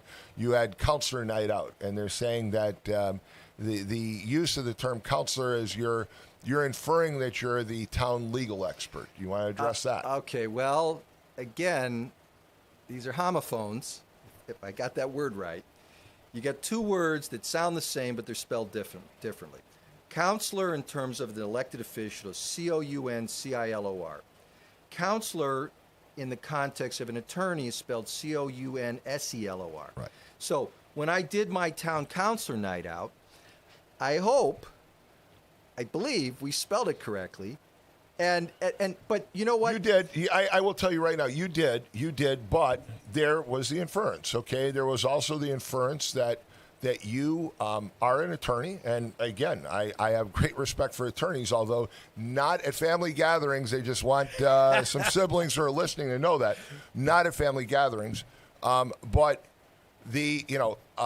people say, well, you will send letters, and you send them as Jonathan Peterson, attorney at law. What I saw was you send letters, but they're not necessarily saying attorney at law. No, you don't state when you are stating your position on a town of Munster, you're not stating that you're as an attorney. That's correct, and it's necessary. I am not the town attorney. In fact, that came up last night. We had an agenda review, and we were having a conversation, and I had to remind my colleagues and the staff, I'm not the town attorney.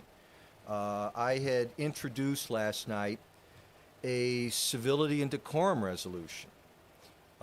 Some of the more recent council meetings have gotten a little spicy. There's been some insults directed at people. Often they land on me. And I thought, you know what? Just like we have in the House of Representatives, just like we have in the State House, they have rules of decorum.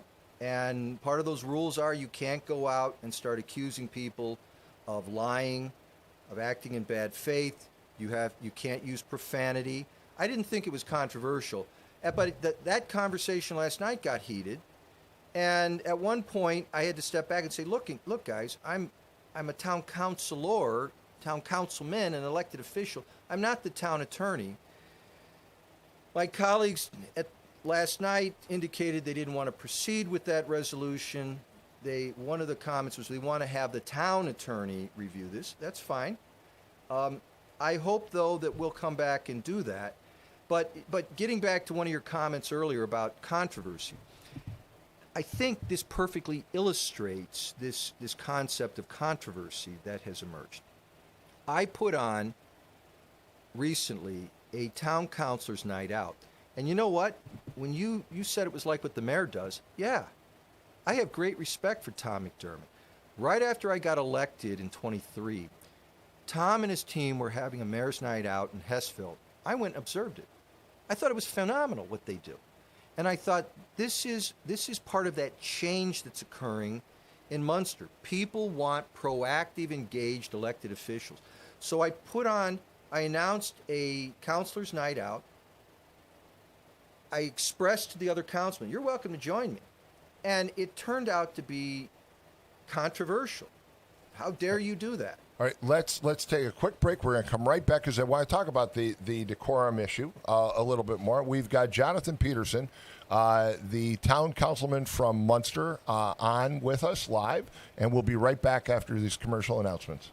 The best just got better. Tech Credit Union is proud to celebrate being recognized with Best of the Region, Best CEO, and Best Banker. To celebrate, we're offering 3 special CD offers with rates up to 4.5% APY for a limited time. Visit techcu.org or stop by your nearest Tech Credit Union branch or call 800-276-8324 to learn more. Tech Credit Union, the better option for people and communities we serve. Member NCUA, minimum deposit required, offer subject to change. Visit techcu.org for complete details.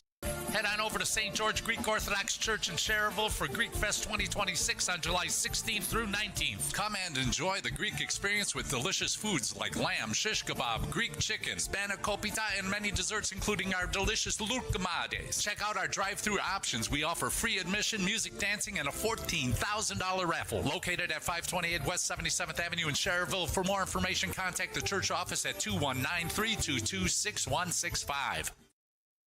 Life's biggest challenges don't come with a warning. When legal issues arise, whether it's a car accident, personal injury, criminal charge, or representing you before municipal boards, you need a trusted advocate on your side.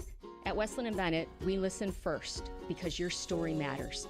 We provide strategic, personalized legal solutions to protect your rights, your freedom, and your future. Peace of mind starts with a conversation. Call 219-440-7550 today for a free consultation. I'm a victim of being ran over by a semi while I was flagging. The person wasn't paying attention and they hit me with their vehicle. I seen a accident where we were the first people to walk up, and that picture will never leave my mind. I've seen people get hit before. It's been horrible. Construction zones on roadways and bridges are more than just cones and equipment.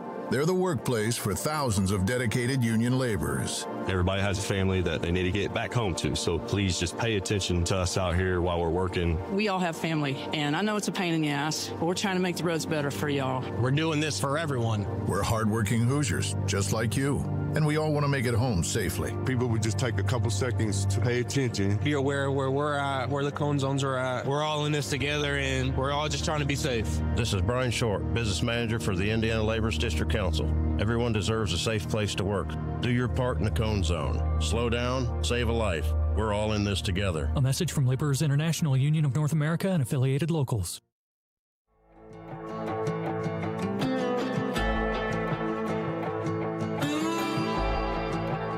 All right. We are back. We've got Jonathan Peterson. He's going to be here until 8 o'clock, and I know there's some people waiting on the phones. We're going to get to those calls, but I wanted to ask you some questions. So this decorum rule, and look, I'll just say this. I understand the First Amendment. In fact, I do First Amendment training for private sector employers because there are terrific limits in the private sector on First Amendment, but it's not. There's just not total abdication of those rights in the workplace. They do have rights to speak up about safety and certain issues and harassment and all those things. So I do that training. I agree with you that there needs to be some level of decorum when it comes to public officials. People will attack a public official the day you get elected. You are now a public official and you're kind of fair game, and they can call you just about anything unless you can prove that it's clear defamation. And I think that's right. I think there should be some level of decorum at public meetings. I don't think that you signed up to be a town council member and for me to come in and call you a thug and a crook and far worse. And so I think that makes sense. But I want to go back to the issue of this exodus. So you've also lost, for example, the town manager. You want to explain that one? I can only speak to the letter that he issued. He said it's time. He's retiring. And there's another departure that we had recently. The town attorney, Westland and Bennett, and I can weigh in more on that. Okay. Westland and Bennett, they were the attorneys at the beginning of the term, and I've had some very deep professional concerns about Weston and Bennett that started before we got elected. And I shared that with all the members of the now elected council. And it's centered on what conflicts of interest that emerged in relationship to Weston and Bennett and the developer of the Lansing Country Club parcel. And I put these forward. Now, mind you, David Weston, I don't know him. I've come to know him since I was on the council. And I made it very clear to him very early on in a private conversation, Dave, this relationship that you have here is troubling. It's one of the most troubling things that I see right now for our council. And here it is. David works for the city of Hammond, and the developer, I believe, seeking an advantage, thought to himself, well, who can I hire to represent me that will give me an edge? And he very cleverly went out and he hired Kevin Smith. And you know Kevin Smith, he's the corporate counsel. Kevin Smith is a personal friend. And Kevin is a phenomenal attorney. I have tremendous respect for him. But I thought to myself, Dave, I'm troubled. You are making hundreds of thousands of dollars from Hammond. The top Hammond attorney now is on the other side. My concern is how vigorously you're going to negotiate for Munster. Now, But wait a minute. Is that really a conflict? Because here, as an example, you are opposed to data centers. Yes, you went out of your way to clarify your opposition by posting the letter of opposition that you filed with the county. All right. But attorneys, when you look at what they do, they have clients, and those clients often cross paths with each other. I don't think that David Westland is somehow being unfairly influenced by Kevin Smith. I think Kevin Smith is the corporation counsel. David Westland represents the Economic Development Commission. He also represents the Plan Commission, which I will acknowledge I'm a member of. So I do know David Westland. He seems to be a very capable attorney for the Plan Commission. But the fact that he represents clients for the city of Hammond and that Kevin Smith represents this developer, that somehow there's a conflict because David Westland also represents, I believe, the town of St. John. He represents a lot of communities on economic development issues, at least. So I I don't know that you can say that it's a real conflict. I mean, your definition of conflict and my definition may differ, but I don't see it as a conflict. But nonetheless, you had concerns, and you have the right as a council member to have concerns. You get to hire whoever you want. Ultimately, the town council gets to hire whoever they want. So that's a fair that's important to point out too. So you decided that you didn't want Westland. Well, hang on. To your point, I am having a concern about a conflict of interest. He's a licensed professional. I don't want to put something out publicly where you can call the integrity and professionalism of another attorney into question. I feel that on something like that, I need to make sure that I am on firm, broad ground. So I didn't just say there's a conflict. I took an additional step. I went out and I hired one of the top ethics attorneys in the state of Indiana. His name is James Bell. Mr. Bell was referred to me by former Indiana Supreme Court Disciplinary Commission Chairman Donald Lundberg. And I hired James and I said, look, I've got this concern. Is this something that is really a conflict under the rules? Is this something where I should be raising issues with Attorney Westland? And he studied it, and he came back and he said, yes. And the essence of this is that when you have economic interests and those interests come into conflict, in this case, Westland's interests in the revenue streams from the city of Hammond and the perception that Kevin Smith is involved with Hammond in a leadership position, that gives the appearance of a conflict of interest that could be troubling. And you got to remember, we're talking about the public environment. Perception, you've heard the saying, perception's 9/10 of the law. And I'm just pulling up James Bell because, sure enough, I know the guy. Do you? I'm thinking, wait a minute, that name sounds familiar. And first, and he'll probably sue me for this. First, I'm thinking of Bob Bell, and the guy that played Bozo, and I don't mean that. Uh-oh. I shouldn't say that. But then I'm thinking James Bell. I know a James Bell, and I look. Yeah, no comparison whatsoever. So look, so you again, in your view and your consultant's view, in this case James Bell, you decided that it was conflict, and so you had issues with David Westland. Okay. And now this was in 2024. I raised those issues, and the council listened. We responded, and we agreed that in the case of the Ken Mara negotiation, Westland should not be involved. And we hired attorney John Reed, who's a former Munster town council. Who I also know. Okay, so Reed was handling that, and he was handling it up until April, and then at some point. I learned, there was a couple of things that I learned. The first thing was David Westland had become, in my opinion, the go-to attorney for data center development projects in Northwest Indiana. He was hired by the developer down in Lowell. He was hired by the city of Hobart to defend their data center projects. Okay. So here he is, he's the data center guy.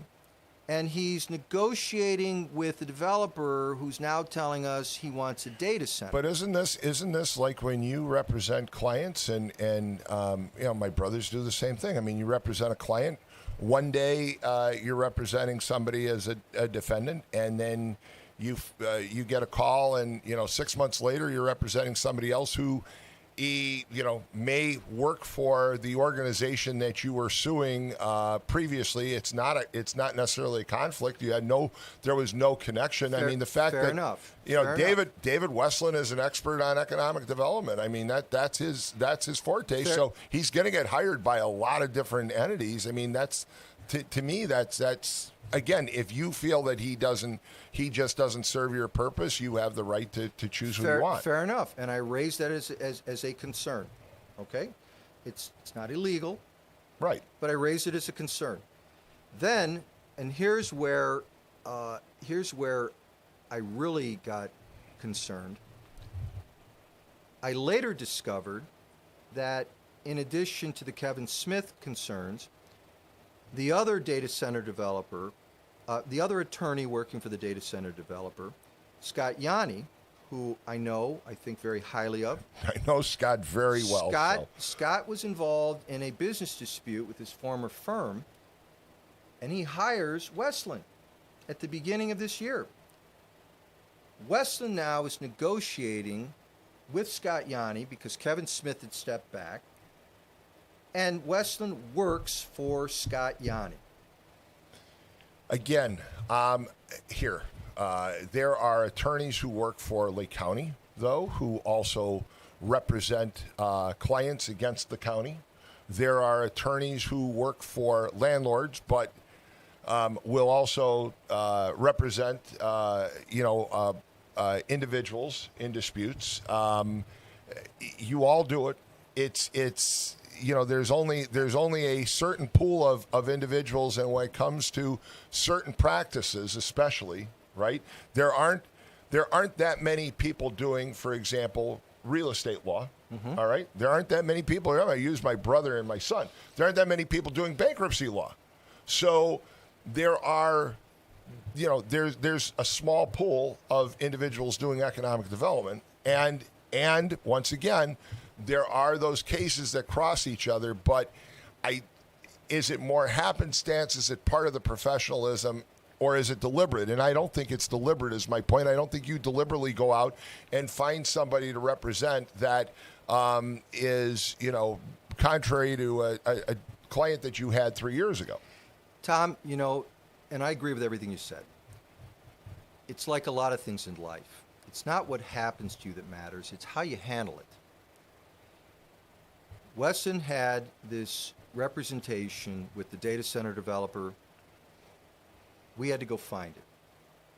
He represented Scott Yanni, the developer's attorney, and he's negotiating with Yanni for what could potentially be millions of dollars of impact on the town of Munster.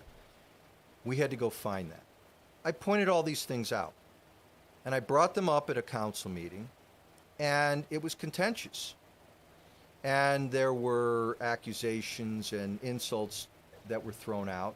And I think that's very unfortunate. And I saw Mr. Westland's resignation letter, and I could feel the emotion that was contained in that letter. But this is a professional concern, and there's ways to deal with this, and he knows it. You disclose these conflicts, you make sure that your client's fully aware of them, you get your client to waive that. He attempted to do that at the last council meeting that got contentious, but he didn't disclose these other things. He didn't disclose that he was working for Scott Yanni. You gotta let your clients know these things are on the table, and then you could say, "Hey, client, this is what's going on. Are you okay with me continuing to represent you?" That was not happening. It was a catch me. I felt, this is my opinion, I felt that it was a catch me if you can environment, and I put this forward, and I said, listen, let's get back to doing this the professional way. This is Munster. One of our taglines is, Munster's the town of integrity. Yep. Okay? Integrity is, you put it on the table, and if it means that you can't be the attorney for this project, so be it. Okay. That's integrity. All right, let's take a couple of calls. 845-1100. We've got callers waiting. Good morning. You're on the air. Good morning. Mr. Peterson, you talk a lot about integrity, and you brought up the Lowell data center a couple times. Isn't it true that you approached the developer and said you would drop your opposition if they fired Mr. Westland? I don't believe that happened. I know the developer's representative. His name is Tom Dabertin. Tom actually... It didn't happen. You don't believe it didn't happen. I had a conversation. I've had a number of conversations with him. And furthermore, I think that's a mischaracterization of my conversation with him. I was hired by my clients, Tom and Stephanie Barranco. And I don't have the authority to say I'm going to not move forward with a representation. I had a conversation with Mr. Dabertin. I explained to him concerns. I explained to him my extreme concerns about some of the people that he had hired, and I told him that I would take back any offer that he had for my clients and take it back to my clients. And so you disparaged another attorney to that attorney's client? disparage. I don't know what you mean. How did I just said disparage you had another? you had tremendous concerns about people he hired. I don't see how that's disparagement. I think that's me expressing my opinion. All right, have a good day. All right, 845-1100. Okay, so again, I get it on the data centers, and I would think that people who are listening who are opposed to data centers, frankly, would say, hey, Jonathan Peterson's an attorney that I could call on to represent me if I'm opposed to a data center, because he's done it before and he's stated his opposition and he stated some reasons why. But I would also think that people are listening who are saying, okay, and if I want economic development and I'm developing a project and I want an attorney that knows economic development, I would probably call David Westland. And again, so you look at the person's track record and their expertise, and I think that what it comes down to is, look, you have the right as a town council member. You have to get a majority to agree to it, to who you choose as town attorney. And I don't have a problem with that. I think the bigger problem is there is and this is a question. How do you represent to the residents of Munster that, again, you're looking for positive direction, positive movement in the town of Munster? You are not there just trying to be controversial. You're not trying to undermine the process. How do you address those concerns? Well,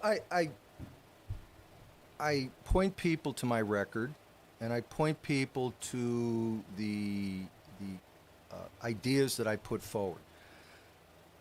In the context of this Lansing Country Club parcel, I believe that a data center is a net negative for the community, because I believe that there will be serious negative economic impact on things like property values, and I don't think it brings extrinsic value. People are not going to be going to that location. It's going to quite the opposite. It's going to be locked down like Fort Knox. So I put out a vision of development, and my vision is this: there has to be a collective basket of benefits that are delivered to the community. Those benefits include the property tax component, which is important, and I think there's extrinsic benefits.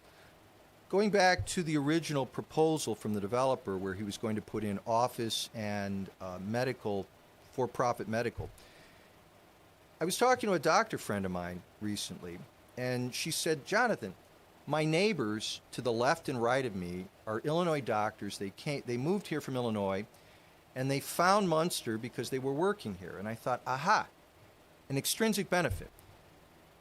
You're always going to need a medical professional. You're going to need doctors today, tomorrow, 10 years from now.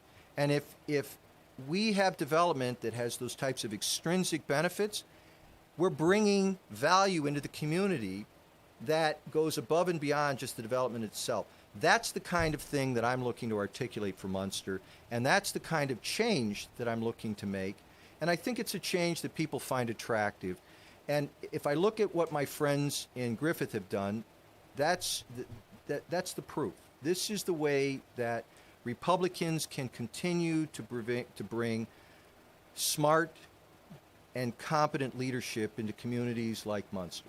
And just to clarify, what you're not, so the claims that people are saying, well, Jonathan Peterson is just, doing Sherman's March to the Seas, just burning everything in his path, and he's causing all these changeovers in staffing.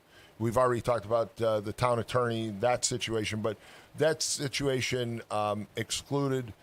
You're not out there trying to push people out. Absolutely not. I think we've got phenomenal staff. The Munster staff, I believe, are the best in Northwest Indiana, and I want to continue to see Munster on a trajectory of growth and positive development. And I want to continue to keep Munster Munster. But how do you get that message out there? Because there's a lot of people blaming you for those things. And if what you're saying is true, then, how do you get that message out? Because, once again, when you look at Northwest Indiana in recent years, the only contentious situation that I can think of with town or city councils is maybe East Chicago.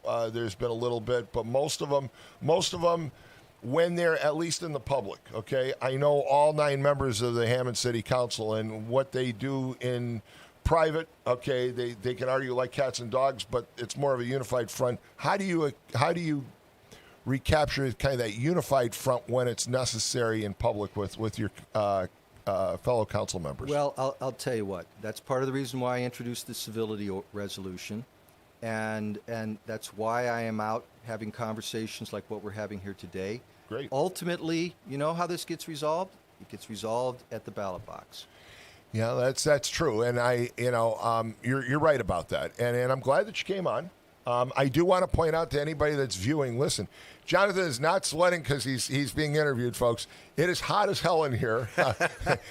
Adriana came in and turned on some more fans. We're having a little problem with the air conditioning, so I just want to point that out because thank you, Tom. Everybody's watching it thinking is like warm in here. It is warm in here, and he came in a suit and tie, and it's just hot as hell in here. So I appreciate you coming in. All right, thank you so much. We're going to take a quick break. You're listening to the Morning Call on WJOB 1230 AM 104.7 FM. We'll be right back. Crazy Kaplan's Fireworks. Hi, I'm Greg Kaplan. Most of you know me as Crazy Kaplan. I started in the basement of my house with the vision of someday running my own fireworks business. Crazy Kaplan's Fireworks prides itself on taking care of you, the customer. Our largest fireworks store is located at Exit 5, Klein, and 8094 in Hammond. These showrooms right now are jam-packed. Because we import and buy volume, we can offer fireworks at huge savings and pass it on to the customer. Our selection will blow you away. As the saying goes, stack them deep, sell them cheap. Just like Papa Sam used to say, make the customer happy. The best selection of rockets, mortar shells, aerials, firecrackers, fountains, and family assortments. Come see us at Crazy Kaplan's Fireworks. We promise to make you our next #1 customer. Crazy Kaplan's Fireworks. I'm a victim of being ran over by a semi while I was flagging. The person wasn't paying attention and they hit me with their vehicle. I seen a accident where we were the first people to walk up, and that picture will never leave my mind. I've seen people get hit before. It's been horrible. Construction zones on roadways and bridges are more than just cones and equipment. They're the workplace for thousands of dedicated union laborers. Everybody has a family that they need to get back home to, so please just pay attention to us out here while we're working. We all have family, and I know it's a pain in the ass, but we're trying to make the roads better for y'all. We're doing this for everyone. We're hardworking Hoosiers, just like you, and we all want to make it home safely. People would just take a couple seconds to pay attention. Be aware where we're at, where the cone zones are at. We're all in this together, and we're all just trying to be safe. This is Brian Short, Business Manager for the Indiana Laborers District Council. Everyone deserves a safe place to work. Do your part in the cone zone. Slow down, save a life. We're all in this together. A message from Laborers International Union of North America and affiliated locals. Hey Region, I'm T, and I grew up in East Chicago, went to college in Gary, worked out of Munster, and raised my family in Crown Point. I'm Region to the core. I created Region Hot Sauce, the flavor of the region. Add it to chicken, fish, pizza, eggs, and more for the perfect blend of heat and flavor. Visit RegionHotSauce.com for a complete list of locations or to order direct. Region Hot Sauce, the flavor of the region.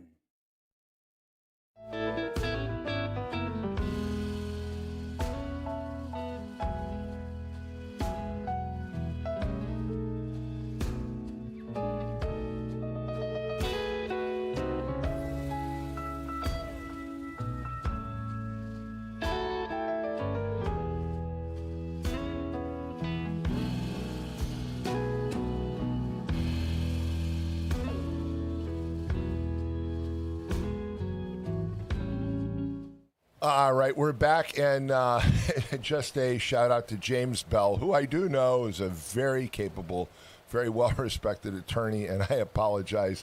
But I'm sitting here, and I'm trying to think, name association, okay? And I did this to Lori.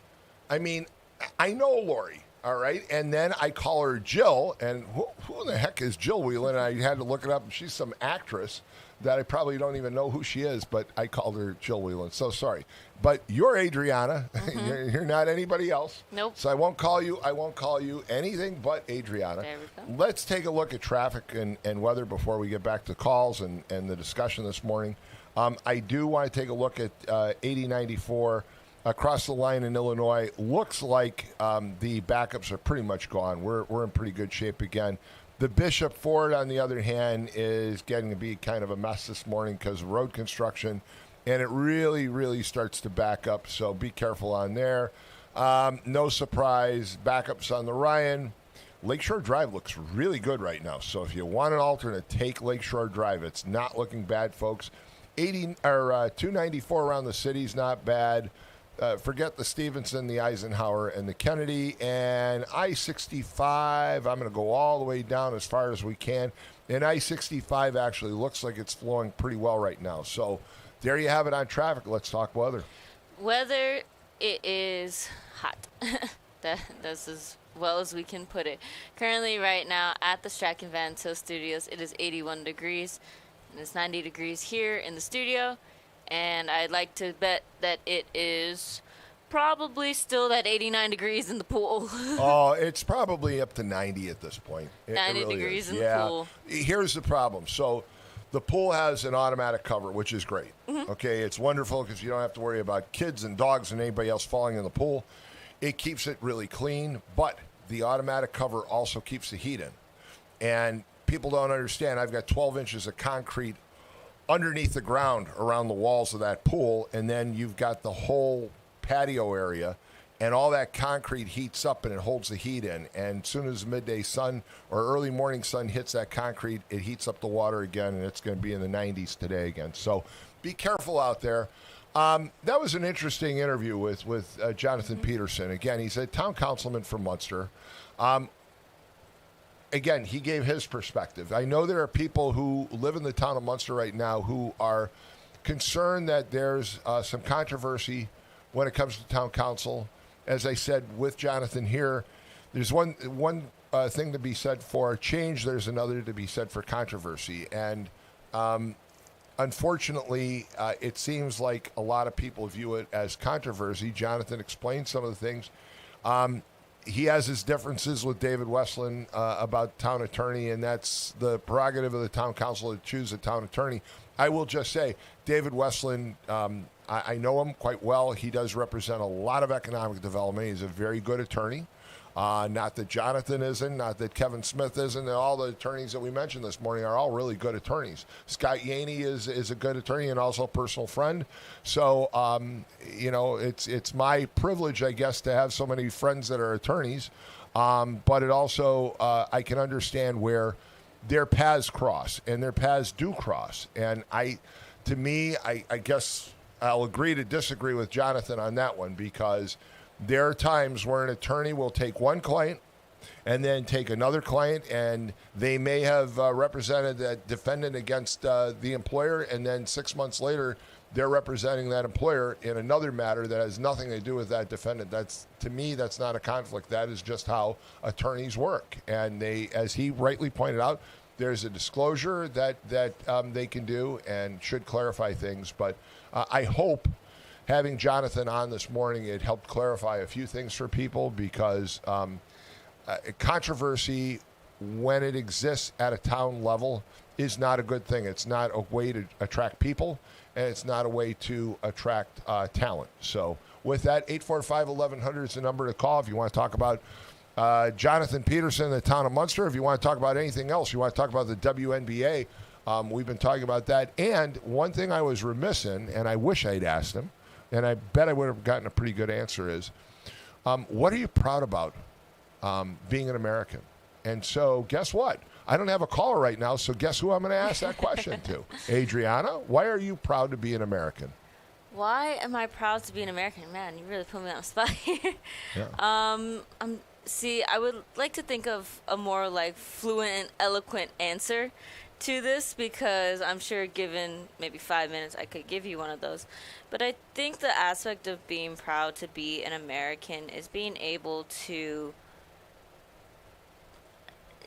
being fortunate enough to be in this country, to be able to be given opportunities and to kind of manifest whatever dream that I would like to have, dreams, goals, and accomplishments, and to be able to have that idea that it's possible to do so.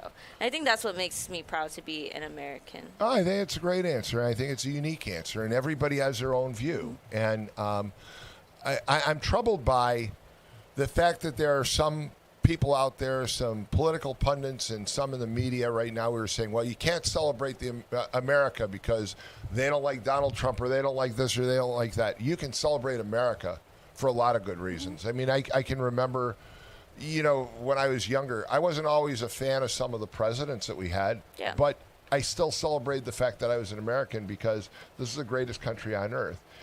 What I really want to point out, though, is you said something about the dream, okay? There seems to be some people, and it's especially in your generation, and I'm sorry to put you on the spot. I know Adriana Alvarez is not paid as the paid spokesperson for her generation. Okay, just want to clarify that, unless you're getting money that I don't know about. I wish. But maybe we could put AC in. Well, very good point. About 85 in here right now, folks. But there's this controversy with some people being drawn to socialist ideas right now. And the argument is that there's a lot of disillusioned individuals in your age group who basically went to college, got a degree, are not finding the jobs that they thought they would find. They're not finding the they're getting hit with huge bills. The cost of living has increased over the last 10 years dramatically. Yep. Rents especially, and for all kinds of reasons. And so there's this disillusioned group of people, and they say that is the group that really is kind of fueling this move towards socialism. And it was interesting because you said you love this country because there's that opportunity for that dream. And one problem with socialism is that it kind of works to the contrary of the idea of capitalism, and that we're going to go out and you can be the next Elon Musk. Okay, I mean, I think Elon Musk, it's ridiculous how much the man is worth. All right, but he didn't inherit it; he did it. And I mean, to me, it's hard to believe that anybody could be worth over $1 trillion. But it's also hard to believe that anybody could go from where he came to becoming a trillionaire. And so, I mean, talk to me about that idea of this disillusion. Why are so many people in your age group disillusioned right now? So you were speaking on the aspect of the American dream, right. And I feel that definition has changed drastically just throughout history a little bit. So some people see the American dream as a nuclear family. Some people see the American dream as just being able to have an education and being able to speak out about things that they are passionate about. Some people see the American dream as more of a patriotic notion of it. So I feel the American dream is what you make of it. For me personally, yes, there is that opportunity that I'm able to get an education and to study what I choose to study. And if I choose to go to college, if I choose to go into the trades, I'm able to have that choice to do so, able to speak out about certain things. So there's that choice of being able to do what I'm passionate about. Now, how you were talking about the cost of living and the pricing of things. I don't know if you've noticed this if you ever go to a store or a restaurant, but there are a lot of individuals that are working these jobs that are either retired and they just need to work again to make ends meet, or there's a lot of lack of teenagers working summer jobs. And why is that? Okay, look, in my age group, all right, I'm going to be 66, and there are, people who retire, all right, and they retire and they sit there and they have nothing to do, and it's their demise, all right? So to me, I'm never going to completely retire. I might take a part-time job. I might continue to consult for a number of years. I love to do training, for example, and facilitate gatherings. So I do a lot of that, and I enjoy it, and I'll continue to do some of that. But I have a friend down in Florida, for example. He retired as vice president of a very large company, and he is now 3 days a week. He drives Ride Circuit for 4 hours a day. And Ride Circuit is this free electric vehicle that picks you up and takes you wherever you want in Pompano Beach. He doesn't need to do it, but his point is it's the greatest job on earth. He gets 4 hours 3 times a week. He talks to all these tourists, all these people that are coming to town, gives them, a tour of where they're going. And he said it's just great, and it gives them a little extra spending money too. But there are people who are also retiring in my age group who are finding out that they didn't plan very well. And out of necessity, Social Security is not going to provide for them the way they need, so they're having to work, and they're very disgruntled about that. I don't understand about teenagers not wanting to work anymore.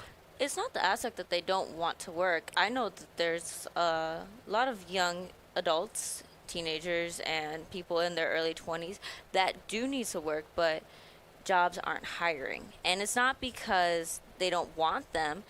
So there are some jobs that, yes, you do need experience to work at certain places, but like entry-level jobs, either they're in retail, fast food, and or like waitressing, being a waiter at these restaurants, busboys. It's not that they don't want to hire them. It's just that they already have the staff for it, and it's how we kind of see it is that they don't want to pay these individuals. They don't want to have another employee and pay them more money when they already have the employees that they have, and it's kind of like cutting that cost a little bit. And yes, with some individuals, there are some entry-level jobs that are being taken by AI. For instance, graphic design, anything like that, there are those entry-level jobs. Now, a lot of people don't choose to do that. And that's where I do see that a lot of people are turning to the trades, because that is a job that, a skill set that is always going to be needed that I don't think AI can really replace. But it's not that these teenagers don't want to work, it's that these jobs aren't hiring. I know some individuals, they've sent in hundreds and dozens of applications for jobs that are restaurant, retail, anything like that, and they're getting denied over and over and over again. And it's not that they don't have experience, they have qualifications, they have everything that they need. It's just that these jobs are not hiring, and it could be just for a multiple amount of reasonings. And alongside with that, again, cost of living is up. People have to work 2-3 jobs just to make ends meet, and cost of living has gone up. I see it especially in the grocery stores. The price of groceries have gone up drastically, and that could be caused by a number of things. Car insurance, I found out that rough truth as I got older, and I pay my own car insurance. And I asked my parents, I was like, why is my car insurance so high? And they're like, well, it's your age, the color of your car. And I was like, but I have all these safety features. Shouldn't my car insurance be lower? They're like, you would think so, but it's not. So just a quick aside, you know that car insurance, there is no brand loyalty anymore with car insurance. And so the reason why I bring that up is I was with one company for about 15 years, and I found out a year ago that if I switched to another company, I could get my insurance at half the cost. And I talked to my agent, and she was very nice, and she said, Tom, there's no brand loyalty anymore. The company doesn't care that they've retained you all those years and you've been a good driver. And she basically all but encouraged me to change. So I changed, and when it comes due in a year or two, I'll probably go back to the other company because now they'll give me a lower rate. Yep. So you have to shop around on that. Yep. But you're right. There's a lot of cost. But at the same time, when I talk to small business owners, they tell me they can't find good employees. They can't find those individuals. And so on the one hand, you have high school and college students saying they can't find jobs. And then you've got business owners saying they can't find employees. There is one difference that I find between your generation versus others. And there's a book on generations that I'm about to read, thanks to Scott Miller, who told me about this book. It's about the differences in generations, and I just ordered it, so I'm looking forward to reading it. But one thing I've noticed is that your generation and the generation following you, basically when it comes to the idea of attendance and punctuality, they're more optional. Not you, okay? Adriana Alvarez shows up like in snowstorms and thunderstorms, and when nobody else shows, and she's like sitting in the parking lot waiting. But there are a lot of people who it's kind of like, and look, your other job, I'm sure you run into this, where it's like they call off because they just decided, work's not as important. I mean, I see some of those individuals, and I look at it as, okay, I feel that the individuals that do need the money, they have the drive, goals, and ambitions that they want to, yes, they have to work this job, but they are looking to do something else, but this is just so that way they can make ends meet, and they're working towards that goal. That's that motivation. If you don't have that motivation, if you don't have that drive, then yes, you are going to slack off. You are going to have that issue with punctuality. You are going to have that issue with multiple absences in your job because there's no drive, goal, and ambition. Some people have the jobs that they have because they're trying to level up and either use their degrees and or just move up in that company. And there are some other individuals where they look at the job and they said, okay, this is a job, I work, okay, that's all that it is. They don't have that next step that they're aiming towards. And I feel that that's a big issue with it. I went to school with a lot of people, and they had no drive, no motivation to really do school. Now, school is not for everybody. I know that there's some people that they prefer working with their hands. They are like, I can build this and I can create this. I can work with my hands. But if you ask them to just fill out some paperwork, that's their own personal torture. Like, they absolutely hate that. So maybe it's the job that they're in, and or there is, and I won't discredit that, there is just that account for just laziness. Well, and I do want to point this out too. So Scott Miller, Chief of Staff, City of Hammond, a good friend of mine, we had this discussion one night, and he pointed out this book. It's called Generations, and it's by Jean M. Twang. And I hope I pronounced her name correctly. And I can't think of anybody with a similar name, so I'm not going to have another senior moment. But it says it is a book that basically describes the real differences between Generation Z, Millennials, Generation X, Boomers, and Silents. And something that Scott said to me, he said, you need to read this book, Tom. And he said, I hate to say it, but newer generations inherit their habits from the generations before them, which is true. And he said, so you had the benefit of the American generation, the generation that grew up during the Depression and then fought World War II, and basically gave birth to the baby boomers. And once again, I hate to say this on the air, but it's true. The baby boomers kind of ruined everything else because Scott's point to me was some of the very issues that exist with those succeeding generations came from guess who? Okay, it was the baby boomer generation who said we're going to legalize marijuana and it doesn't have any harm and it'll be great. Okay, it'll be great tax revenue, and it's caused some problems.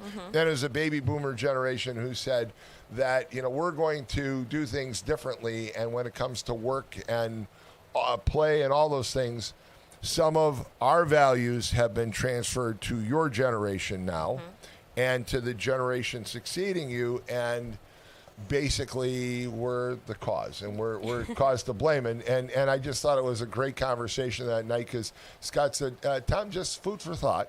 Some of the problems that exist came from your generation. He goes, and I hate to bring this up, but he's right about that. I mean, it does cascade, and I just think that it's interesting because I do remember the idealistic views that the baby boomers had, how we were going to change the world and we were going to change everything. We were going to do all these things. And some of the things we said we were going to do, we did. And now we're paying the price for them and everybody else. We also spent just boatloads of money on every single program you could imagine. And we never evaluated it. And so, again, I believe very much in the fact that our government has to have some safety nets to help out people when they're in despair, when they're in need. But I also think we have to have some safeguards, and we have to evaluate those programs. Mhm. And what's come about is that we basically have spent, $39 trillion over what we had. And we're now sitting back saying, well, we're not paying for it. Guess who's paying for it? Oh, Adriana Alvarez and Tom Dabertin Jr. and Rachel Walensky and everybody else that you're all going to pay for it. And we left you with that debt. Yeah. And another thing to add to kind of why my generation and the generation that is after me, why we kind of have this aspect of, like you said, there's a lot of debt, so we're kind of drowning a little bit in some aspects. And also, I feel the goalpost is constantly getting moved further and further and further. And we're seeing that a lot, especially when it comes to affordability. And when we were talking about just the motivation to work for my generation, I do see the lack of that. But I see it a lot in schools too. And regardless if school is for you or school is not for you. But one of the aspects that I like to take a look at that maybe might have caused that and or influenced it was when, and I had to look it up just to make sure I had the date right, in 2002 they signed the No Child Left Behind Act, and I feel that was very detrimental, especially within the education system. So regardless you have to go to public school, and or if you choose to go to private school, anything like that. But it is encouraged to at least finish 8th grade. Now, some people finish high school, some people do not finish high school. But that aspect of No Child Left Behind, and then changed to Every Student Succeeds Act in 2015, when that came into play, and even if the student was not meeting the academic requirements in the curriculum, they kept going forward. Yeah. And I don't like that at all, because I see that a lot, especially when I was in high school and in college, and now I'm going to see it as being a student teacher, especially in speech classes. Now, one thing I will say that this generation lacks the most, and I saw somebody commented, and that is very true, that you have to learn how to sell yourself. And these students do not want to public speak whatsoever. They get nervous speaking one-on-one. They get nervous speaking to a few people. They get terrified speaking to a crowd of people. Now, yes, public speaking is not for everybody, but you at least need to have those speaking skills to be able to, one, get a job, keep the job, and also to move up in wherever you're at. And I saw that so much throughout high school. People were terrified to do presentations. And I'm fortunate enough that I don't have that struggle with public speaking, but there are people that are like, this is the worst thing in the world. And having the No Child Left Behind, I feel that is a very, very important skill to have, especially within certain curriculums, because that helps. Regardless, public speaking is a skill that's going to help you regardless of where you go, regardless if you go to college, if you are in the trades, being able to talk to people. And my generation lacks that so much because, yes, we have the screens in front of us. And that... You don't have the social skills, though, yeah, because you're sitting... Because there are a lot of people in your generation that are sitting in front of a screen all day instead of interacting with people. And that's very important. But, I pulled up generations. And so, here we have... the greatest generation, the American generation, of course, followed by the silent generation, then the baby boomers, Generation X, millennials, the Generation Z, which is you, and then we have Alpha, and now the newest one is Beta. Mm-hmm. I don't think I want to be a Generation Alpha or Beta. I don't like the term. And people are playing into that factor, especially in... I think we did have this conversation about children's television and how it's very overstimulating. Oh, sure. But also, they're making these movies about it. Toy Story 5 just came out on how screens are affecting children and their imagination.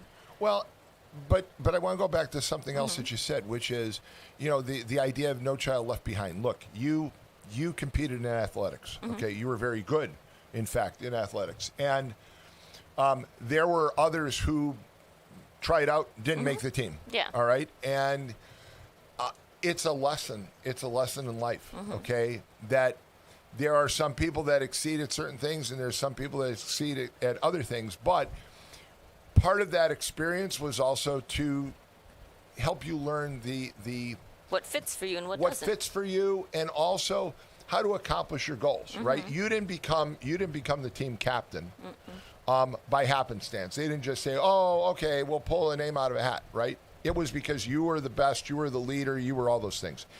And I think that was also lost because this No Child Left Behind idea was also where we gave everybody a participation certificate. Nope. And there is some value in competition. All right, there is. For what it's worth, and when Jonathan was here and he handed me the book, and I said, "This is great because this will help me basically, hold my place in conversation and debate with my brothers." I mean, there is a certain level of competition in those discussions, and that's okay. It's okay to compete, and I think that that's kind of been lost on society as a whole. That it's easy to say we're just going to let everybody exist, and we're just going to pay. We're going to pay for them, and somehow money's going to fall out of the sky, and it doesn't happen. Yeah. And with that, like you said, that it's not just going to happen, and that competition is good. It's actually needed, because if you fail at one thing, you're going to succeed at another. But especially with like this newer generation, and yes, COVID had some effect to it because some of these kids lost that sense of socialization and communication at a very young age. So then it's a little harder to teach as they get older, but it still doesn't change the fact that you have the whole world in your hands, but you still can't communicate to said world. Yes, you can type behind a screen all you want, but you can't go face to face with somebody. And it's very sad to see some of these kids, and especially I have some friends that are in early child development, and they work with kids, they're student teaching, and they have, say, 9-year-olds reading at a kindergarten level. And that is not good at all. They have some kids that they are in kindergarten, preschool, and they switch up their letters all the time. They switch up their numbers, and even though they work at like the daycares and all that, they're not right there in the teaching moments for some of them. They have to reteach them because something did not happen while they were in the classroom. All right, let's take a quick break. 845-1100. We want to take your calls, but this is a very interesting conversation. When we come back, I want to ask you about the effects of COVID and the shutdowns on your generation in particular. We'll be right back. I'm a victim of being ran over by a semi while I was flagging. The person wasn't paying attention, and they hit me with their vehicle. I seen a accident where we were the first people to walk up, and that picture will never leave my mind. I've seen people get hit before. It's been horrible. Construction zones on roadways and bridges are more than just cones and equipment. They're the workplace for thousands of dedicated union laborers. Everybody has a family that they need to get back home to, so please just pay attention to us out here while we're working. We all have family, and I know it's a pain in the ass, but we're trying to make the roads better for y'all. We're doing this for everyone. We're hardworking Hoosiers, just like you, and we all want to make it home safely. People would just take a couple seconds to pay attention. Be aware where we're at, where the cone zones are at. We're all in this together, and we're all just trying to be safe. This is Brian Short, Business Manager for the Indiana Laborers District Council. Everyone deserves a safe place to work. Do your part in the cone zone. Slow down, save a life. We're all in this together. A message from Laborers International Union of North America and affiliated locals. I'm Pastor Eric Boone, pastor of the Tree of Life Church here in the great city of Gary, Indiana. The Notre Dame Credit Union. Go beyond and above to make sure that we are in position to make that greater impact. Listen, this credit union is one of a kind, and I'm looking forward to the future because I know that we will continue to do greater things together, and I'm forever grateful for a credit union like this. Visit NotreDameFCU.com. Tech Credit Union supports the essential role of union labor in building strong communities. That's why we offer hassle-free banking, financial empowerment, and a commitment to your success. Save for the future, handle life's challenges, and trust a partner that stands by hardworking union members. Tech Credit Union, the better option for you and your money. Visit techcu.org or call 800-276-8324. Tech Credit Union, supporting union families every step of the way. Enjoy the taste of summer at the Farmers Market at Fox Point. Every Tuesday from 9 to 1, shop locally grown fresh produce, delicious baked goods, artisanal treats, and local culinary creations. Just minutes from I-8094, the Farmers Market at Fox Point in Lansing, Illinois is a perfect spot to hear acoustic musicians, stretch with morning yoga, and enjoy community fun throughout the season. To see all vendors and entertainment, visit foxpoint.org. That's point with an E, foxpoint.org. All right, we're back, and that was fun.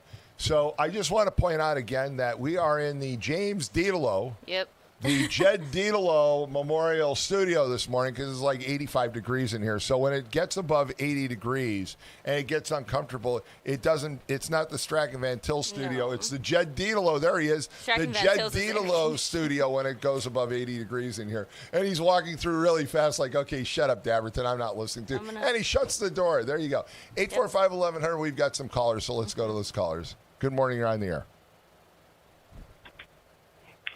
Yeah, I got to tell you, man, I'm raising 4 kids. If all I'm hearing is excuses. Oh, we got debt. Oh, we don't listen, you can't fill the positions right now. If you can't go find a job, you might not like that entry-level job, but guess what? Nobody did. You're sitting around ordering DoorDash. You're worried about your next rave party. You can't get your eyeballs off the phone. I'm sitting in a restaurant looking at the kid who's supposed to be serving our table.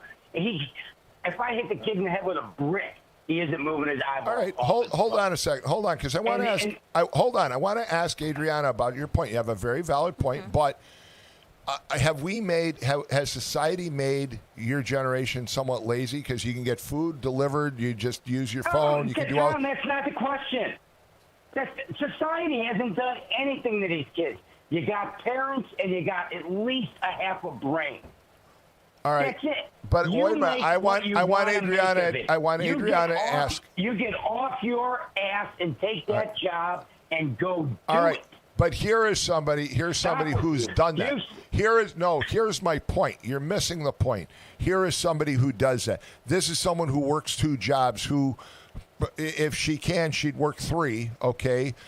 She works constantly. Good. And so I just want to ask you, Adriana, as a society, has advancement made things too easy for people? Depending on what they're doing, yes, it has made it easy for individuals. Now, I feel that older generations look at that and said they've made it easy for you, so how come you cannot succeed? It's easier now. It's easier than what it was. But because it's easier, some people are going to take advantage of that, and employers are going to take advantage of that. I can make my business easier, so I don't need to hire these individuals. Now, yes, there are some jobs that they are desperately in need of hiring some people. And to Mad Mac's point, I will say he is correct. Some people don't want to do those entry-level jobs. They want a job right away in their field, or they want a job in a certain field, but they can't find that, but they're not going to look at other places just to have that as a placeholder. Some people want a certain job right away. I will give him that point. But yes, just because it's made it easier does not mean that to be able to live has been easier. It actually has made it a bit more difficult. Okay. All right.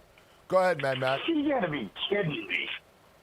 Listen, as you say, when we had to go out and get jobs, we had to type on a typewriter, a piece of paper, put it in the mail, wait, call, beg, blah blah blah blah. You guys don't even need to take your onesies off while you're laying in bed to put out a resume to 5,000 companies in 2 seconds. You guys blame Elon Musk and Bill Gates and what's his name, Zuckerberg. Oh, they're billionaires. They never took a dime from anybody. Everybody gave it to them.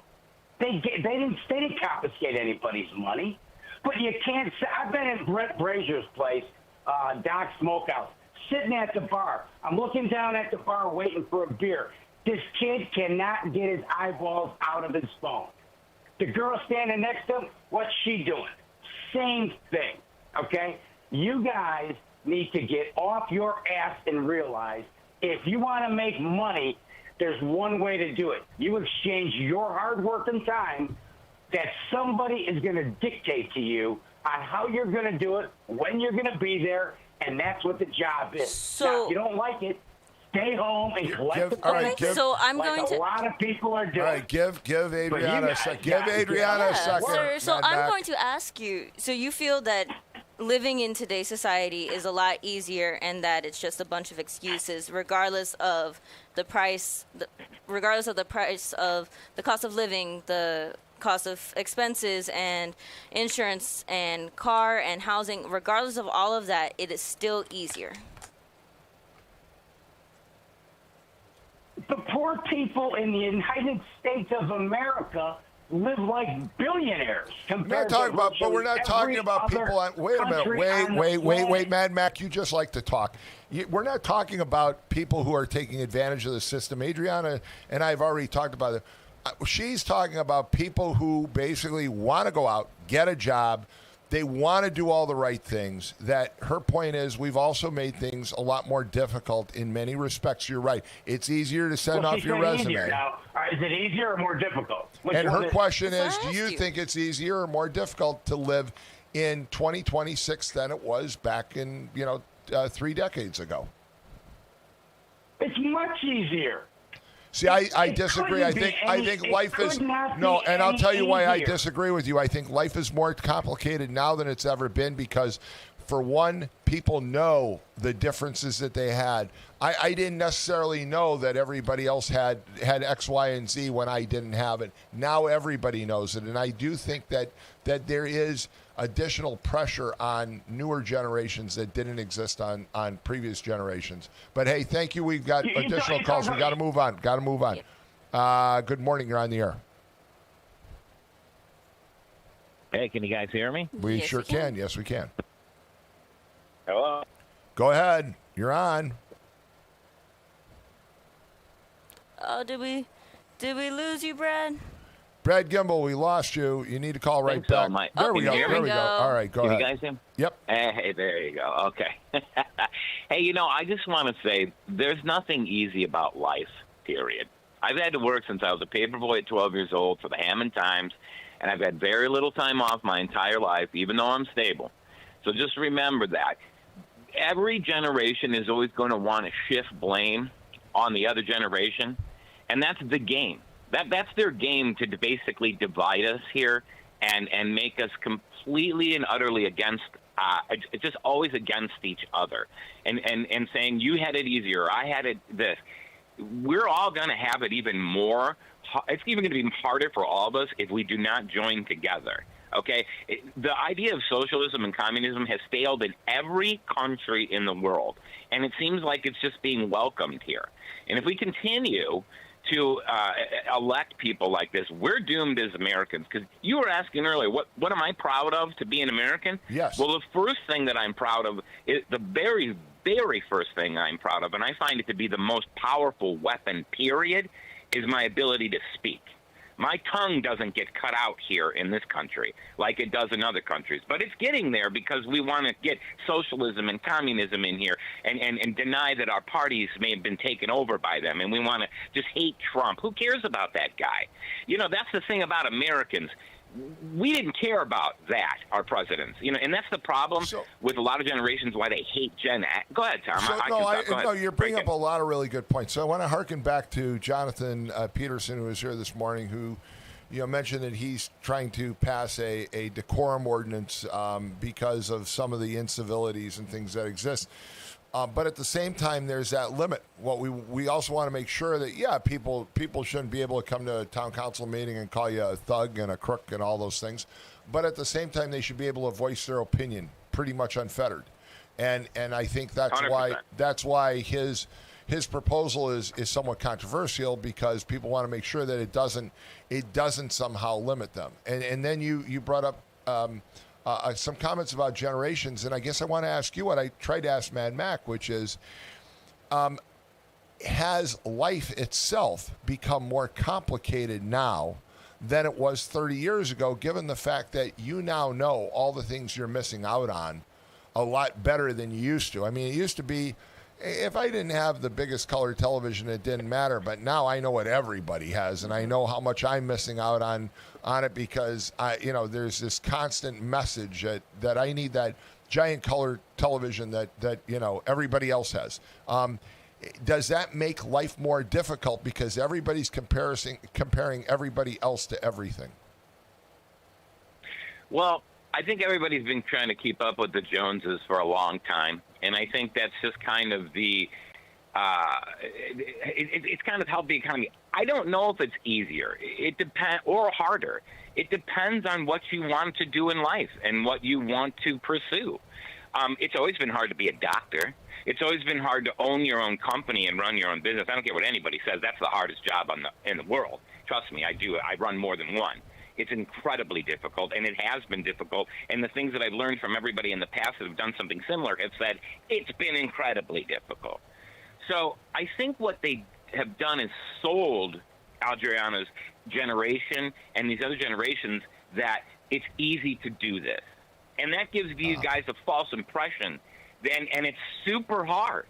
And so you see it on social media, and you got influencers that actually, and all these people that actually look like they're having all the money riches fun, for a lack of a better term. Look like they're doing it with all the color TVs. And then you kind of find out they're broke. They don't got nothing. They're in the same boat as everybody else, but it's an illusion. And that illusion is what people have to stand back from and say, wait a minute, take away all this material stuff. Take away all these TVs, these computers, these everything. What's supposed to be the most important thing in life? It's family and loving your neighbor. And who cares about the material things? But that is so hard when it's in your face. And that's where freedom of speech comes in, because we have the ability. You have summed up things so well. And look, I was paying Adriana a compliment. I enjoy talking to Adriana because Adriana is somebody she's young, but you talk about somebody who's got her head screwed on straight, okay? Seriously? Yep. It's Adriana Alvarez. I mean, that's why when Mad Max, Adriana's like, oh, cut this out. But the thing is that I've gotten to know this individual, and she's someone who's punctual, dependable, hardworking. She does all the things that basically Absolutely. we criticize her generation for, but either she's the exception or we're mistaken that there's a lot more Adrianas out there. And so I give her a lot of credit. And that's why I like to ask her view, because again, you hear all these things about, oh, well, her generation, they don't want to do work and they don't want to go out and get extra jobs and make extra money. And then I talk to Adriana off the air and it's like, oh, yeah, I got to go to my other job. And, she's got this game plan of where she wants to be and how she's getting there, and she's doing it. And I say, well, wait a minute. I mean, is she like the exception? Or am I just mistaken? And I think you're right. I think she's the exception. And now she's like, okay, she wants us both to shut up now. So, well, so go ahead, Adriana. Well, so with that, people are like you said, some generation don't want to work. I feel there's that person in every generation that does not want to work. Oh, I don't feel like it started. Oh. I do not feel like it started in the Gen Z and the. What is it? It's not Gen X. Millennials and what's after Gen Z? After Gen Z, it's Generation Alpha now. But Alpha. But Alpha, Beta. Millennials get blamed a lot too. But I feel that there's that person in every generation that does not want to work, that does not want to put in their time. And listen to MX sometime, okay? Listen to Ron Matlock, and they'll talk about the mill, and they'll talk about all the guys that were hiding out from work, okay? So they've all done it. There's people that I know that they avoid work as much as they can. But some people like to say that you need to constantly work. You need to work every single day. Yes, cost of living is up, so work every single day. And then they shame individuals for not taking a day off, because then that means, oh, you're calling off of work. No, like using their off day to relax and or to have fun, enjoy life. They shame them for doing so. They're like, well, if you use your off day to work even more, get even more money, then you wouldn't be struggling. But then there are some individuals that just need okay, I just need a day to just like rest and take a break. And they shouldn't be shamed for that. They shouldn't be faulted for that if they're working 40 plus hours throughout the work week. And then there are how you said that, is it the rule, is it the exception for, because I know so many individuals that are like me, that they're going to work multiple jobs, that they're going to constantly be working around the clock to be able to do what they need to do. But is it the rule, is it the exception, or is it just that people in this generation and generations to come are constantly living in survival mode because they need to be able to one day move out of their parents' house, but our government can't agree on a housing bill and or it won't get signed right away? And I saw that and I was like, we finally agree on something. What's the issue? Well, you know what? You brought up an interesting memory. So I worked for a company named American National Can. No longer exists, but I worked for it in the 90s. And we then got bought out by a company called Pechenay. And Brad, you remember these companies. So Pechenay buys us out. Sure. They're a French company, and they have the French mandatory vacation. I can never pronounce the term, but it's congé payé or something. And anyway, it's a mandatory vacation, right? Every person in France gets to take this mandatory vacation, which works out to about 30 working days out of the year, and they get to take it off without interruption, without fail. Nobody ever cared about these mandatory vacations that American National Can until we got bought out by Pechenay and started talking to our French counterparts. Yeah. And then everybody wanted that mandatory vacation time. And so that's why I think that it is harder to live now, because there's all that information that's out there and all that comparison that didn't used to exist. Yeah, you would think that with all the information that we have at our fingertips, that some things are easier, let's face it, but some things have gotten a lot harder. Competition for jobs is definitely something. I mean, even as a seasoned 30-year tech veteran that can do all kinds of things and I'm now overpaid.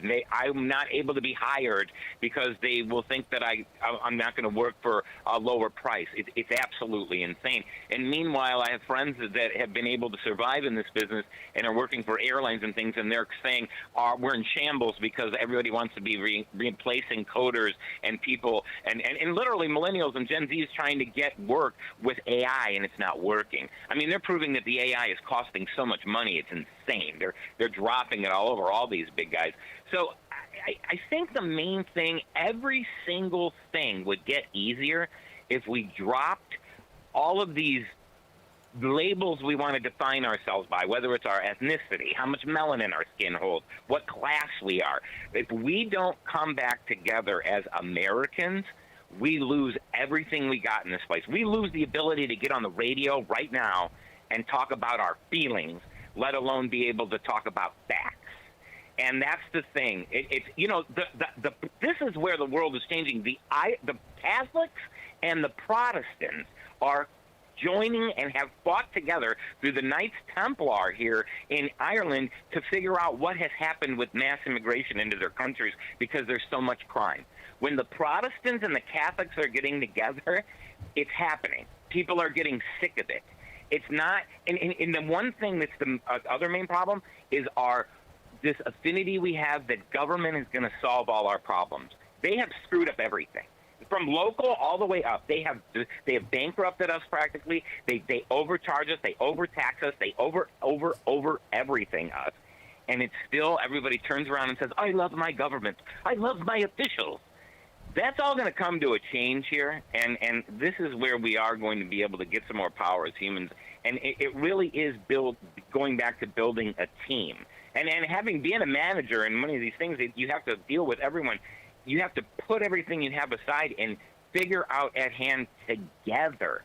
And that is what they've done. They divided us so far. I mean, we wouldn't even be having this conversation if they wouldn't have figured out a way to divide us through our generation. So that's just where I stand with it, because it's really sad to see. I loved that I was so accepted by the boomer generation or even my grandparents' generation. They like looked upon us as like gifts, that we were so eager and willing to go out and work and learn those ways.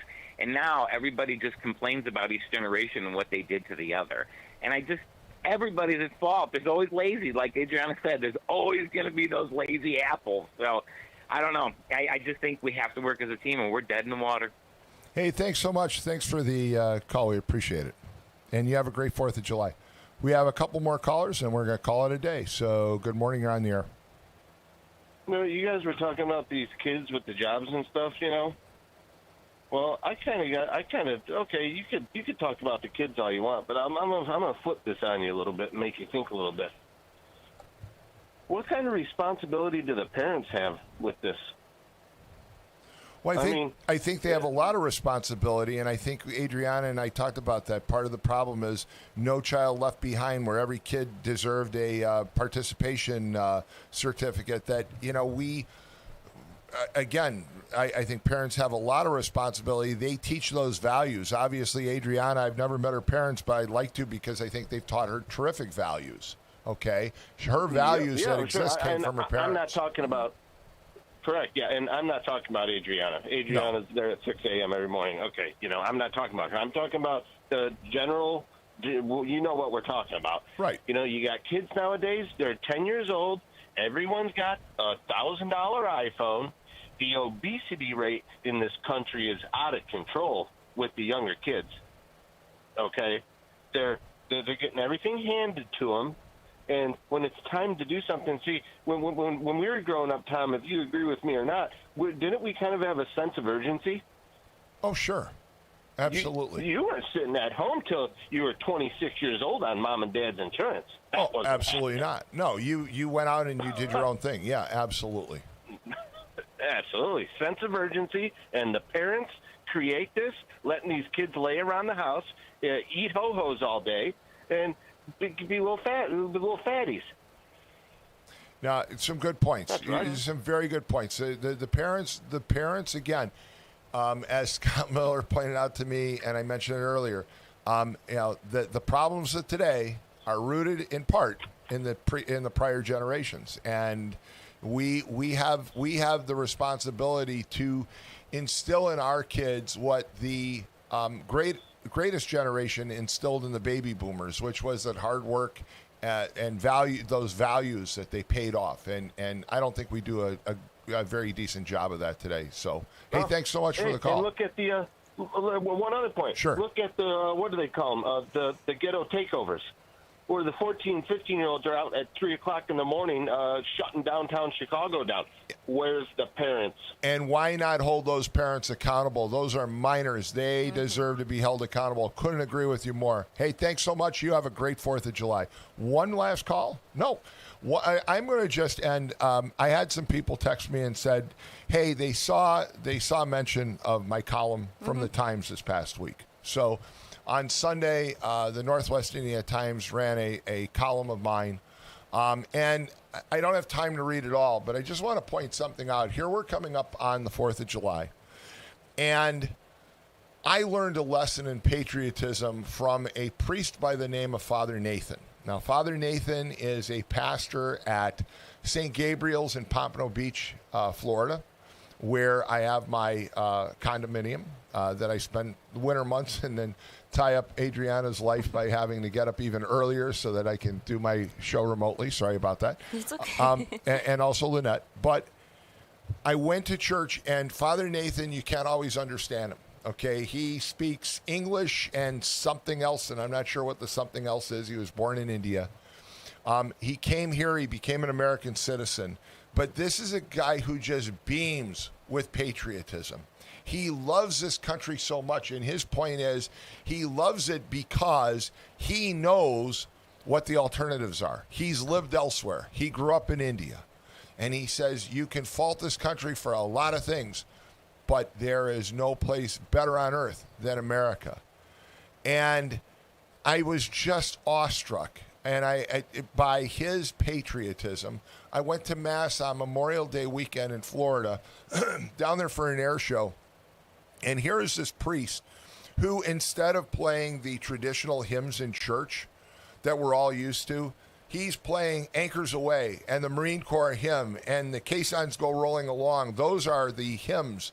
And people are laughing and they're kind of like, what the heck is going on? This is a Catholic Mass and they're playing, military hymns. And Father Nathan ended the Mass with God Bless America. And he went around and he was cajoling people into singing as loud as they could the song. And afterwards, I caught him behind at the back of church. And he said to me, the lesson is we need to be proud of our country. We need to be proud of what we have.